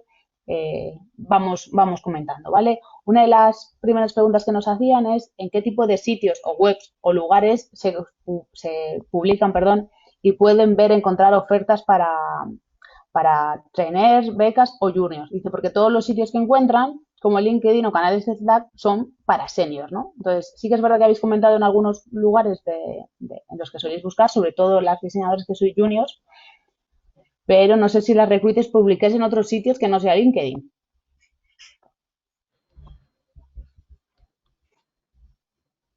Venga, Irene, que has levantado la mano. No, Tabita que se ha quitado el micro antes. Ah, eso no lo he visto, perdón, Tania. Hay ahora una tendencia de agregadores de portales de empleo, para que sepáis, y cuando uno contrata cierto tipo de Applicant Tracking System, que es un software que te ayuda a llevar el tracking de los 800.000 aplicaciones y 15 procesos de selección que llevas al mismo tiempo, que de alguna manera automáticamente lo manda a todos esos sitios y te trae las aplicaciones. Entonces, cualquier sitio, básicamente, UX Jobs, UX Internship, UX, o sea, buscar cualquier cantidad de sitios porque puede ocurrir, o sea, puede llegar a cualquier tipo de portal y luego, por supuesto, si encuentran más o menos el target de empresa que les gusta, normalmente esa empresa, si tiene cierto tamaño, debería tener una página de careers o de oportunidades o trabaja con nosotros. Entonces es más trabajoso porque es más artesanal, pero normalmente siempre tienen abierta alguna oferta de si ninguna te cierra, deja tu currículo aquí o si... Y ahí es donde suele caer las de juniors. Ok. Sí, yo estoy de acuerdo contigo. Ay, perdona, Pat. No, ok, di, Irene. Sí, yo estoy de acuerdo con Tabita, bueno, ahí a muerte. O sea, si tenéis más o menos claro, echado el vistazo a qué tipo de empresas queréis aplicar, yo quiero startup, yo quiero producto, yo quiero una consultora, yo quiero una empresa de servicios que sea pequeña, yo quiero no sé qué. Y habéis visto, habéis buscado porque han patrocinado un evento, porque, por lo que sea, porque las tenéis en el punto de mira aplicar directamente en su página, lo que ha dicho Tabita. Y luego, que creo que esto es una pregunta que estaba por ahí en el chat, pero no sé, hay muchas veces que a lo mejor el rol no está abierto ahora. Y a mí, por ejemplo, fijaos, en startups, cuando tú tienes el roadmap de cómo va a ser el crecimiento del equipo, a no ser que tengas una salida, una rotación voluntaria de una persona que se quiera ir, que no tengas planificado, ¿no? Pero bueno, normalmente eso si haces bien tu trabajo, te puedes medio esperar quién se va a ir o no. Pero puede ser que no tengas plan de incorporar a una persona con ese nivel de seniority, pero que a lo mejor pase algo y que luego pues necesitemos tirar, que a lo mejor, ¿qué pasa? Que aplicaste de manera espontánea y no había ninguna oferta de junior de UX en ese momento o de UI en ese momento y tú aplicaste igual y a lo mejor te llaman 4 meses después diciéndote, oye, ¿te acuerdas que aplicaste? Tú dices, pues ya tengo trabajo, pues mejor para ti. Pero si no lo tienes todavía, puede ser una buena oportunidad de interactuar. Entonces, siempre mirad en las páginas de las empresas. En consultoría lo que puede pasar es que en ese momento no haya ningún proyecto y luego de repente mañana hagan falta 4X. Entonces, como eso también es algo que puede ocurrir, que no os dé miedo aplicar ni hacer candidaturas espontáneas. Genial, genial. Vamos, a mí me ha pasado de traer un proceso de selección y no poder contratarme en el último momento y 2 meses después escribirme para decirme, nos guardamos tu perfil, nos encajas ahora y te queremos, ¿no? Entonces, aplicad y seguid a las empresas como dicen, bueno, como decimos, estamos diciendo durante la sesión, ¿no? Aplicad a aquellas empresas en las que queréis estar, os gustaría estar. Vanessa, ¿tienes algo que decir? ¿Que te he visto levantar la mano? ¿No? No, es que he Ok. puesto en el chat que hay iniciativas como Worketic, que es un portal de empleo que se encarga de postear ofertas y asegurarse de que se digan todas las condiciones, beneficios, salario y asegurarte una respuesta en un plazo de días, que también están muy bien ese tipo de iniciativas. Genial. Vale, otra de las preguntas que tenemos en el chat es que, a ver, que la he perdido. Vale. ¿Qué pasa con aquellos portfolios en los que no puedes explicar gran cosa porque tus trabajos tienen un acuerdo de confidencialidad muy estricto? Claro, ¿qué muestras, no? A vosotras, Uy, recruiters.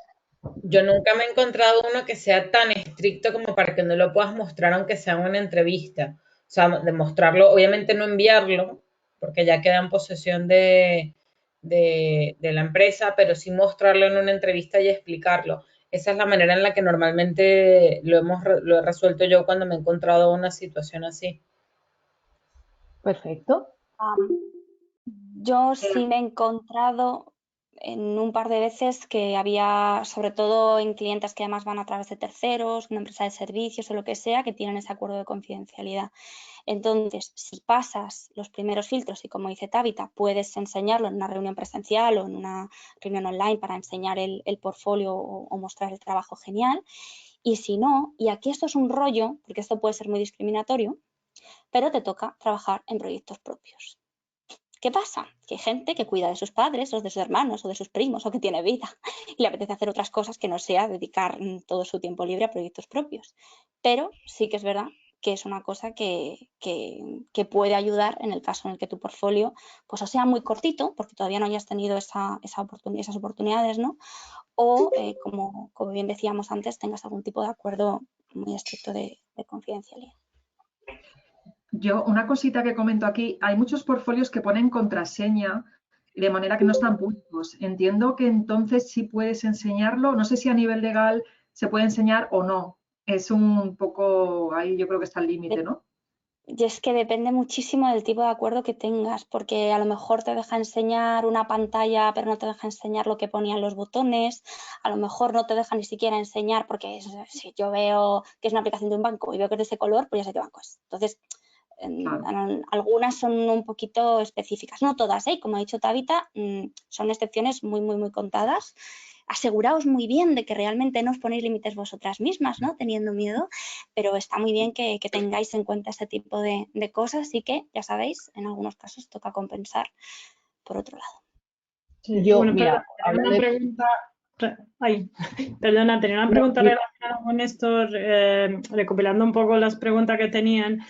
¿Cuál es vuestra recomendación en el caso, o sea, lo veis como muy excluyente el hecho de que una persona no tiene tiempo de trabajar en proyecto propio y no puede enseñar el portfolio así de primera junto con el currículum, una persona que descartáis o le dais la oportunidad de llegar al segundo paso de la entrevista para poderlo enseñar?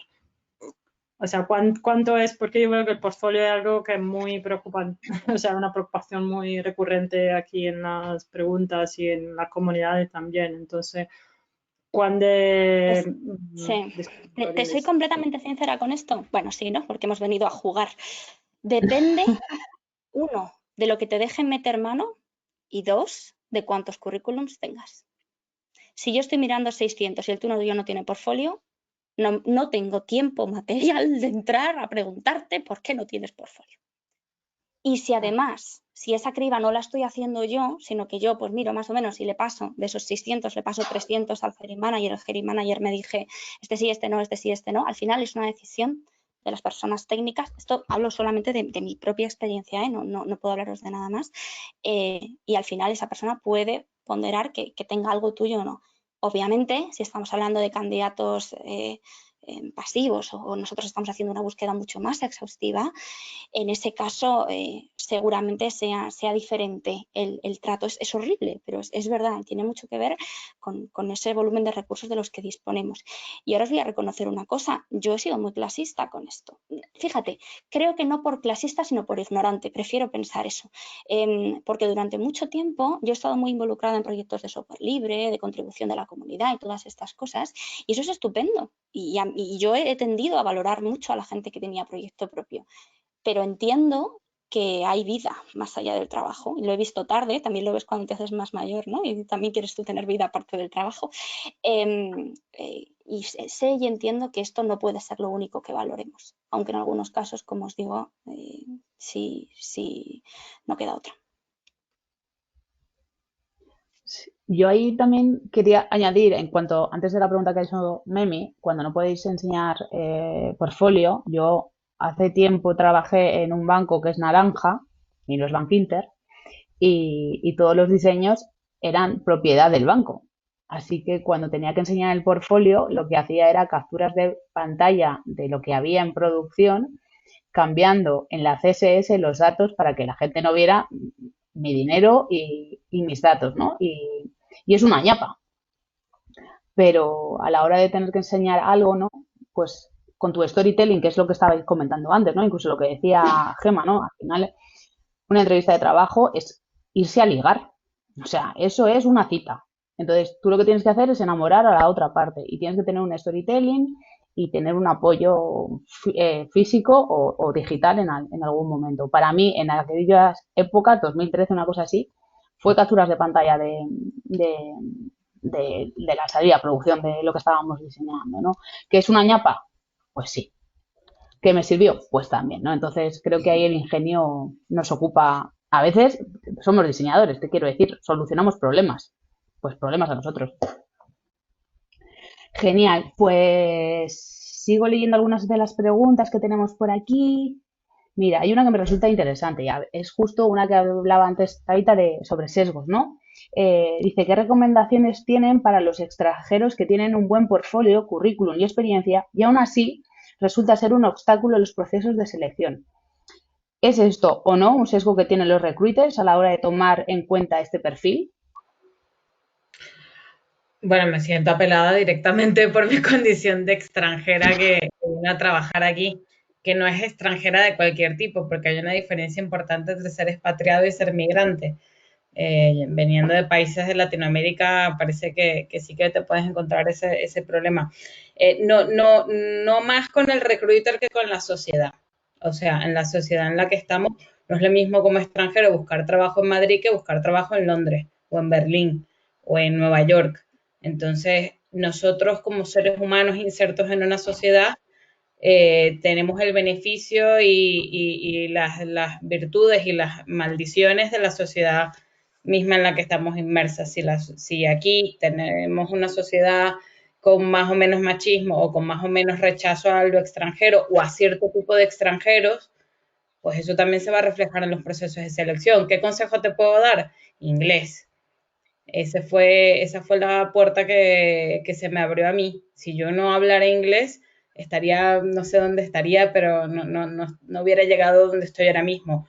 Ya luego es verdad que una vez que a uno lo conocen, porque también entendamos que no es solamente el prejuicio de, y esto aplica para los juniors, no es el prejuicio de vienes de otro país, es no sé de dónde tú vienes, no sé nada, no sé qué calidad tiene ahí esa universidad donde tú estudiaste, no sé cómo son las empresas de donde tú estuviste trabajando. Entonces también hay una incertidumbre que no ayuda a que se apueste por la persona. Y a veces cuando se apuesta justamente por tener una mano de obra más cualificada a un menor precio, de eso también me comí un par de años.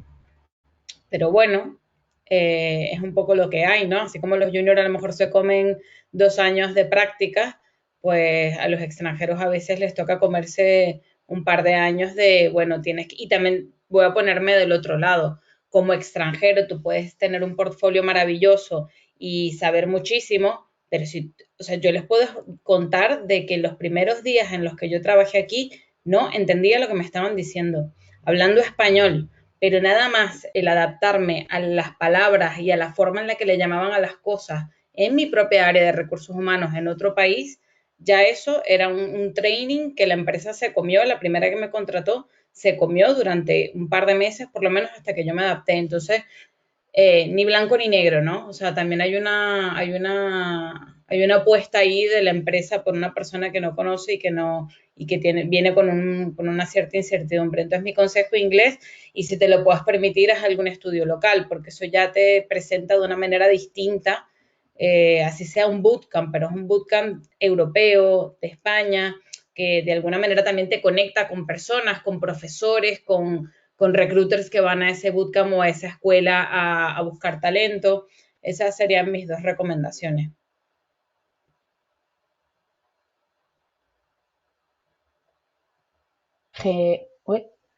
Genial. Irene, ¿quieres aportar algo en este tema?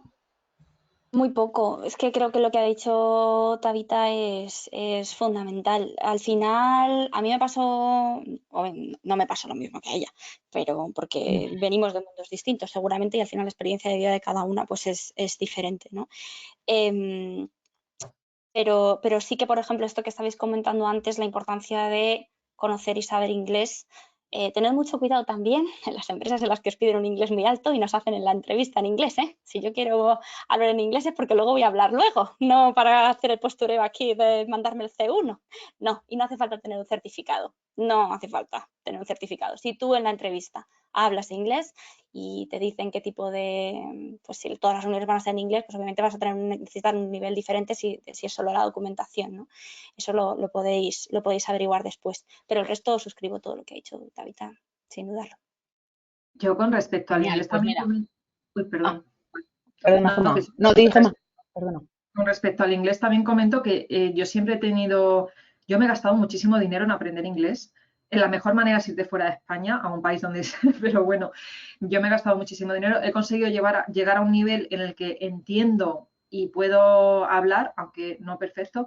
Y siempre he pensado que era un problema que teníamos en España las personas de mi edad, ¿no? Que estamos, pues ya, yo estoy ya en los 40, ¿no? Y sin embargo, mis alumnos, muchos de ellos están en los 20 y tampoco tienen inglés. Y digo, ¿esto cómo es? ¿Cómo puede ser que las nuevas generaciones que vienen vengan sin inglés? Yo pensaba que esto solo pasaba a los que veníamos de eso, de estudiar la De la educación pública ESO. en España, que ya sabéis que no tenía buen nivel. ¿A día de hoy sigue pasando esto de verdad? Es que no lo entiendo, es algo que me sorprende. Entonces, si en el tema de, por ejemplo, si alguien viene que es Pues extranjero, yo, mira, sorprendentemente al contrario, ¿no, Gema? Es verdad que yo soy de la EGB mm, también.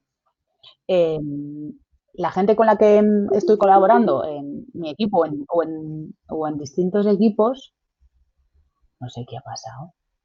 ¿qué ha pasado? No, si se te oye, se te oye. Ah, sí, bueno, es que os habéis quedado congeladas, perdonadme.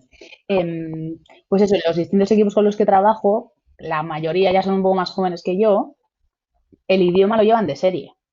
Y es una envidia infinita, ¿eh?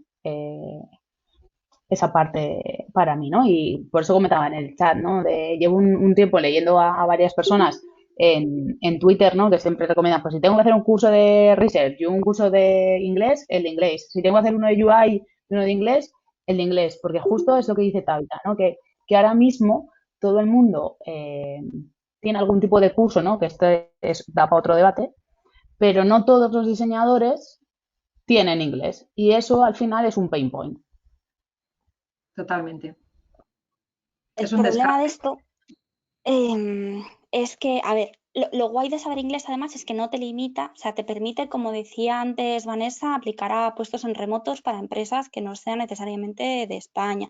Te abre muchas puertas. También es verdad que si ya tienes cierta edad y no sabes inglés, la gente que sabe inglés y que es joven es o porque ha estudiado en un colegio bien, en el que le han enseñado bien inglés, o porque tiene esa facilidad, por supuesto. Habrá gente que no tenga que ver tanto porque tenga un origen socioeconómico que le permita poder estudiarlo o no, o porque se ha ido un año de sabático, o porque ha estado fregando platos y sirviendo pizzas 2 años en Irlanda antes de ser directora de recursos humanos o diseñadora, me da igual, ¿no? Entonces sí que es verdad que hay muchas personas que lo traen y hay muchas personas que no lo traen por muchísimas razones, que no podemos entrar a juzgar, por supuesto, pero sí que os pido que, por favor, si en algún caso pues, tenéis esta opción de mejorarlo, que lo hagáis, porque al final sí que es cierto que nos puede ayudar mucho a todos, ¿no?, a seguir mejorando profesionalmente.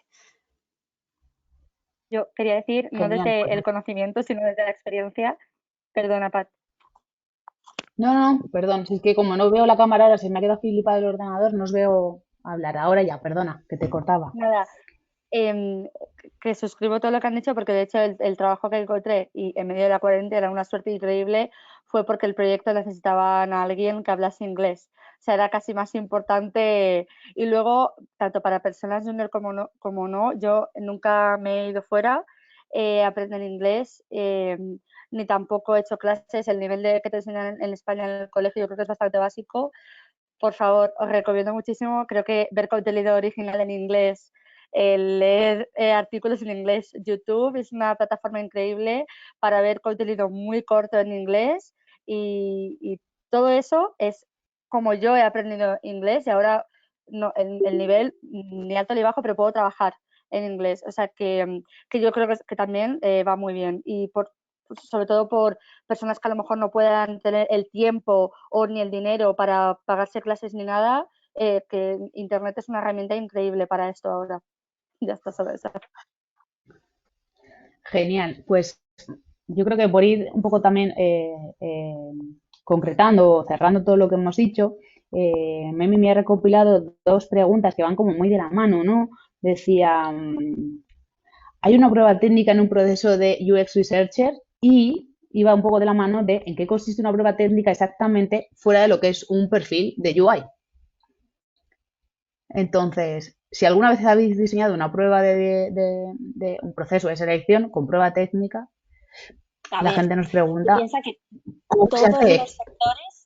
todos los sectores tienen prueba técnica. O sea, a mí cuando trabajaba en marketing me han dicho, ¿me haces el plan de comunicación del año que viene gratis? Y yo le he dicho no, pero no, es mentira. Se lo hice porque estaba quite desperate. Y esto es una cosa que lo ha dicho Vanessa antes, es muy importante.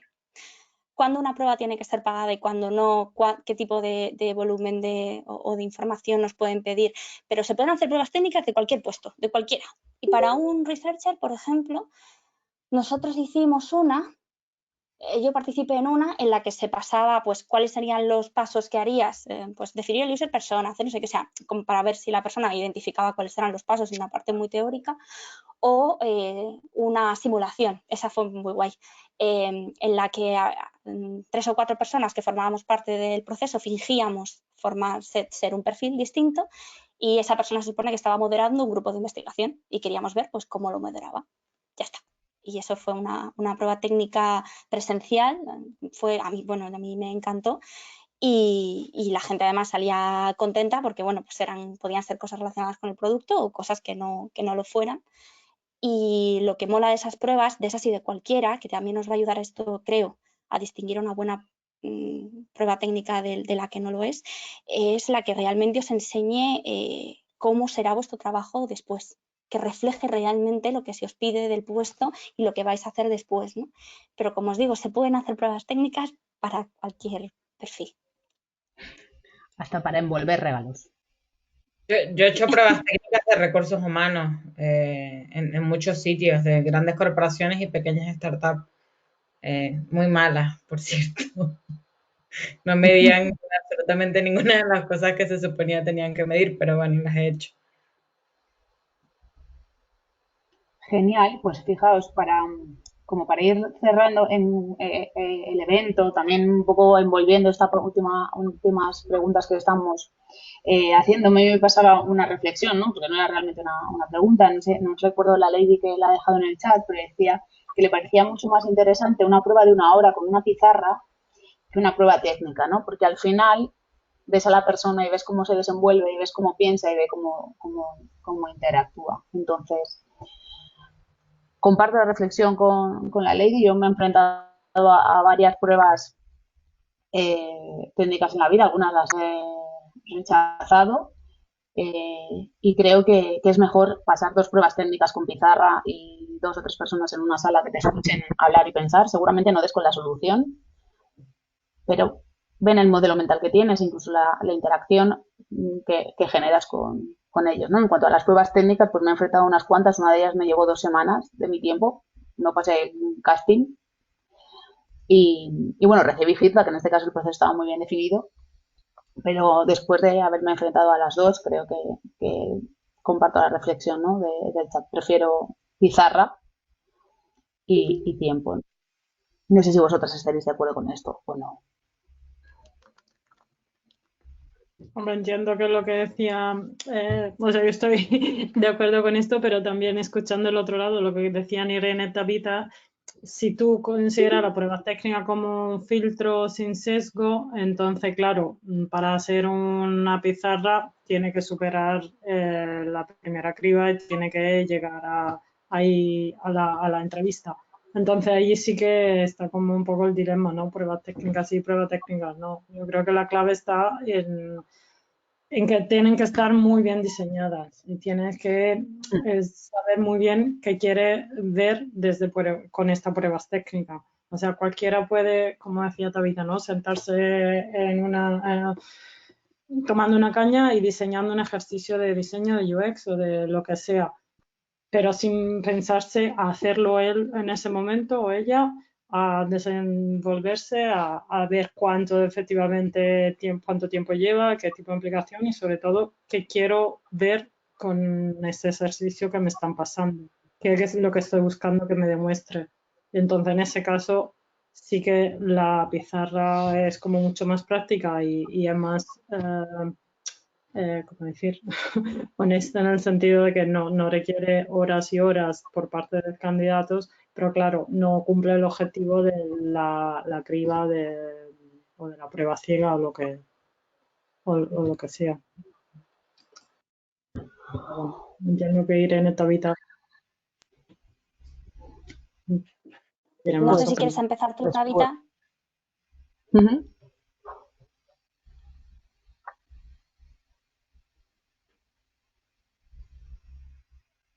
De repente os he dejado oír. Ah, Tabita, no, no te oímos. Tabita, no te oímos. No. Nos ha perdido. Ah. Vaya. Bueno, yo estoy de acuerdo con lo que ha dicho Emi, ¿no? O sea, que de todas formas pienso que si esa prueba refleja la realidad, es decir, si a ti te va a tocar pelearte para convencer sobre tus diseños o vendérselos a alguien y realmente refleja el trabajo que vas a hacer el día a día, creo que es una buena prueba. Como bien ha dicho Tabita, creo también que es importante pensar que los sesgos siguen existiendo y que muchas veces hacer un trabajo previo desde casa, que puede ser ciego, nos puede ayudar. Pero también sé que es un coñazo hacer 80 pruebas técnicas, sobre todo si cada una de ellas te lleva 2 semanas y que hay un momento de tu vida en el que no te apetece hacer pruebas técnicas ya.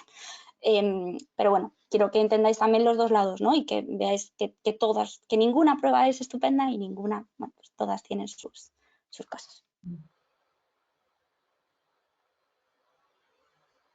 ¿Hemos recuperado a Tabita? Sí, volví, no sé qué Sí, pasó. la hemos recuperado. Se no, yo solo añadiré sobre las pruebas de whiteboard. A mí no me parece que entran en un conflicto de valorar a la persona porque simulan una situación que no es del todo real. O sea, cuando yo en el trabajo estoy resolviendo algo, normalmente no estoy bajo los ojos ¿no? evaluadores de un grupo de personas expertas en mi área.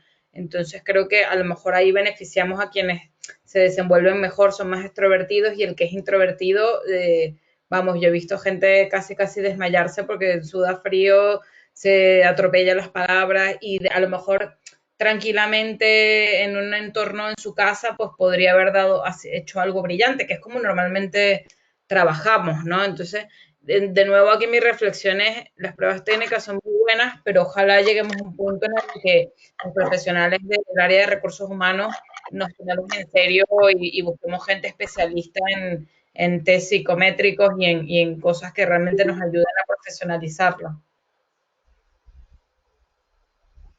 Genial, pues me parece súper interesante estos dos puntos de vista. La verdad es que, como os decía, yo tenía como mi visión de pizarra blanca. Es verdad que me parece un poco más incómodo el hecho de tener a 2 personas o 3 o las que correspondan detrás de ti, mirando a ver si lo haces bien.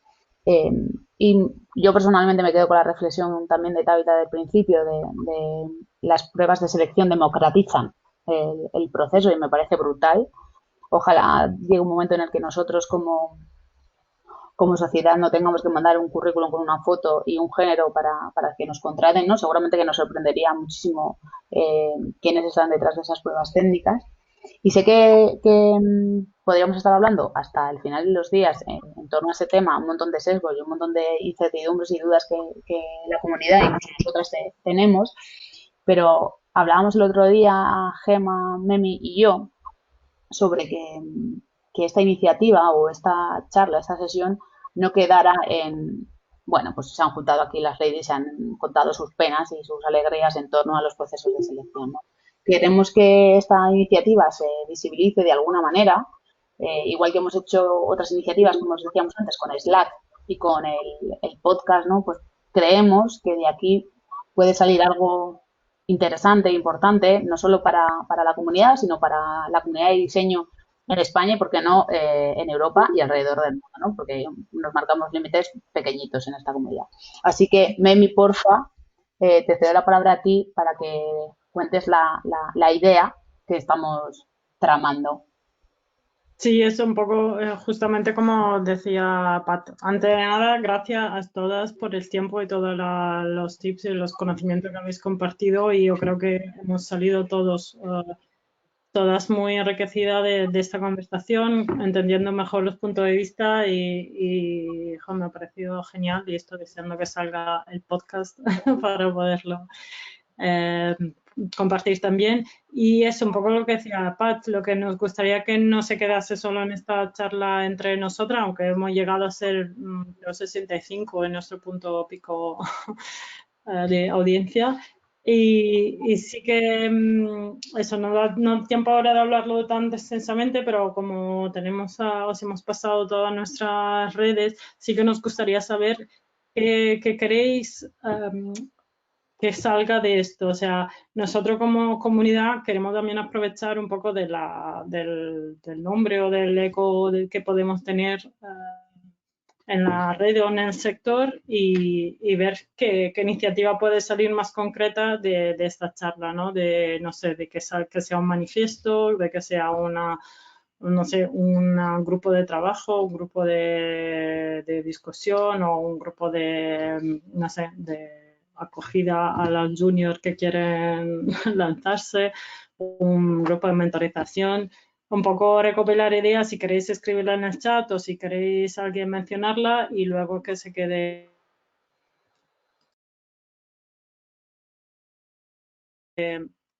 también para eso, seguirlo luego. No sé qué opinión tenéis, qué pensáis, qué listado de los Reyes Magos queréis hacer. Mentorización sería genial, dicen por el chat.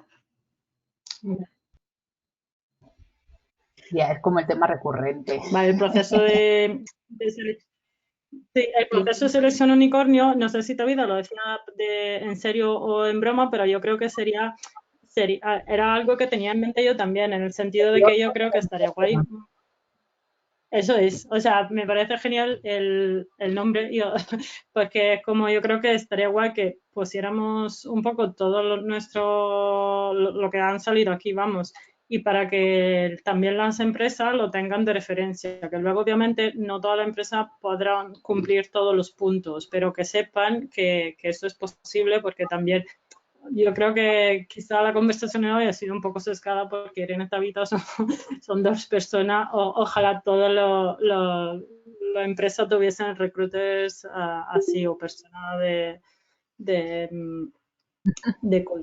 people así y que tengan esta visión y esta dedicación y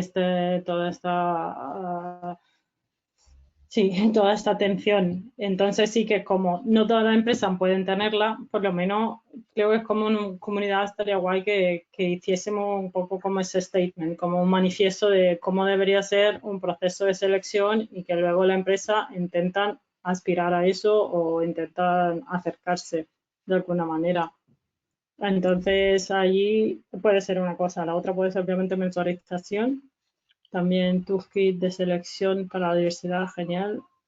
Vale, entonces, como ahora, para concretar esto, harían falta otras 2 horas. Sí que ahora solo queremos como un poco el compromiso de la gente que quiere apuntarse a participar o a desarrollar un poco estas ideas. Creo que lo mejor sería hacerlo en nuestro canal de Slack, que lo hemos pasado antes. Si no estáis todavía, os lo volvemos a pasar. Y si no, nuestros canales de Twitter, email, todo lo que queráis contactarnos, tenemos como 20.000 canales abiertos para que podáis hacernos llegar vuestra idea, vuestra propuesta, porque como normalmente solemos funcionar. No sé si queréis añadir alguna que quería más. Bueno, estoy proyectando las redes sociales por si no las tenéis, incluso el QR, creo que funcionaba bien para enlazarse con Slack.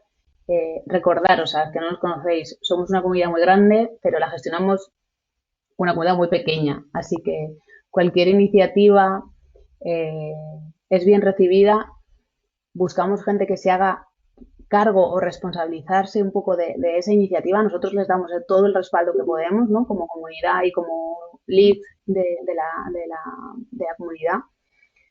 Es verdad que han salido iniciativas que luego no se han podido mantener porque no había gente, pero las que hemos podido mantener, ya veis, el Slack y el podcast se están manteniendo, los eventos se están manteniendo, estamos haciendo un montón de cosas y parece una tontería, pero estamos haciendo ruido dentro del mundo del diseño. A Ladies se la conoce en mayor o menor medida. El hecho de que digas, soy de Ladies de UX o participo con Ladies de UX, sí, os conozco, os sigo, no sé, que al final estamos haciendo algo bueno, no sabemos en qué acabará. El otro día terminaba la charla con las ponentes de hoy diciendo que al final el único fin que tenemos Gemma, Memi y yo y la gente que participa de forma activa en la comunidad es intentar dejar nuestro metro cuadrado del mundo un poquito mejor de lo que nos lo encontramos. Es con lo que estamos trabajando, no ganamos dinero con esto, ojalá, y dejaríamos de diseñar, pero cualquier iniciativa es bien recibida y la gente que quiera echarnos una mano, como os decís, tenéis todas las redes sociales, nos podéis abordar a través de un montón de sitios, cada vez estamos en más lugares. A Irene siempre la liamos y siempre dice que sí. Gavita hoy nos ha dicho que está encantada de trabajar con nosotras y allá que vamos con ella. Así que, pues muchísimas gracias a todas por participar. Hola Elisa, que hacía mucho tiempo que no te veía. Hola, Es nuestra baby that UX. Elisa quería comentaros que acaba de comer una tortilla de calabacín. Que quería compartirlo también. Claro, dentro de nada nos da una charla. Y ahora viene Madre por mía, el está enorme, ¿eh? la teta. Ya. La teta. Sí, llena por el postre, a ver, no. Pues nada, chicas, que muchísimas gracias a todas por participar, a todas por venir, a nuestro patrocinador por dejarnos GoToMeeting para poder hacer esto de forma virtual. Echamos mucho de menos tomarnos unas cañas después, pero nos las tomaremos, así que lo dicho, estamos en todas esas redes sociales y cuando queráis. Así que un abrazo muy fuerte para todas. Chao. Muchísimas gracias a todas. Chao, Gracias. buena tarde. Chao. Chao, gracias. Chao, gracias. Hola. Hola. Ahora no, ahora adiós. Chao, gracias, chicos. Hola. Hasta luego. Hola. Agur. Chao. Agur, Elisa. Chao. Chao.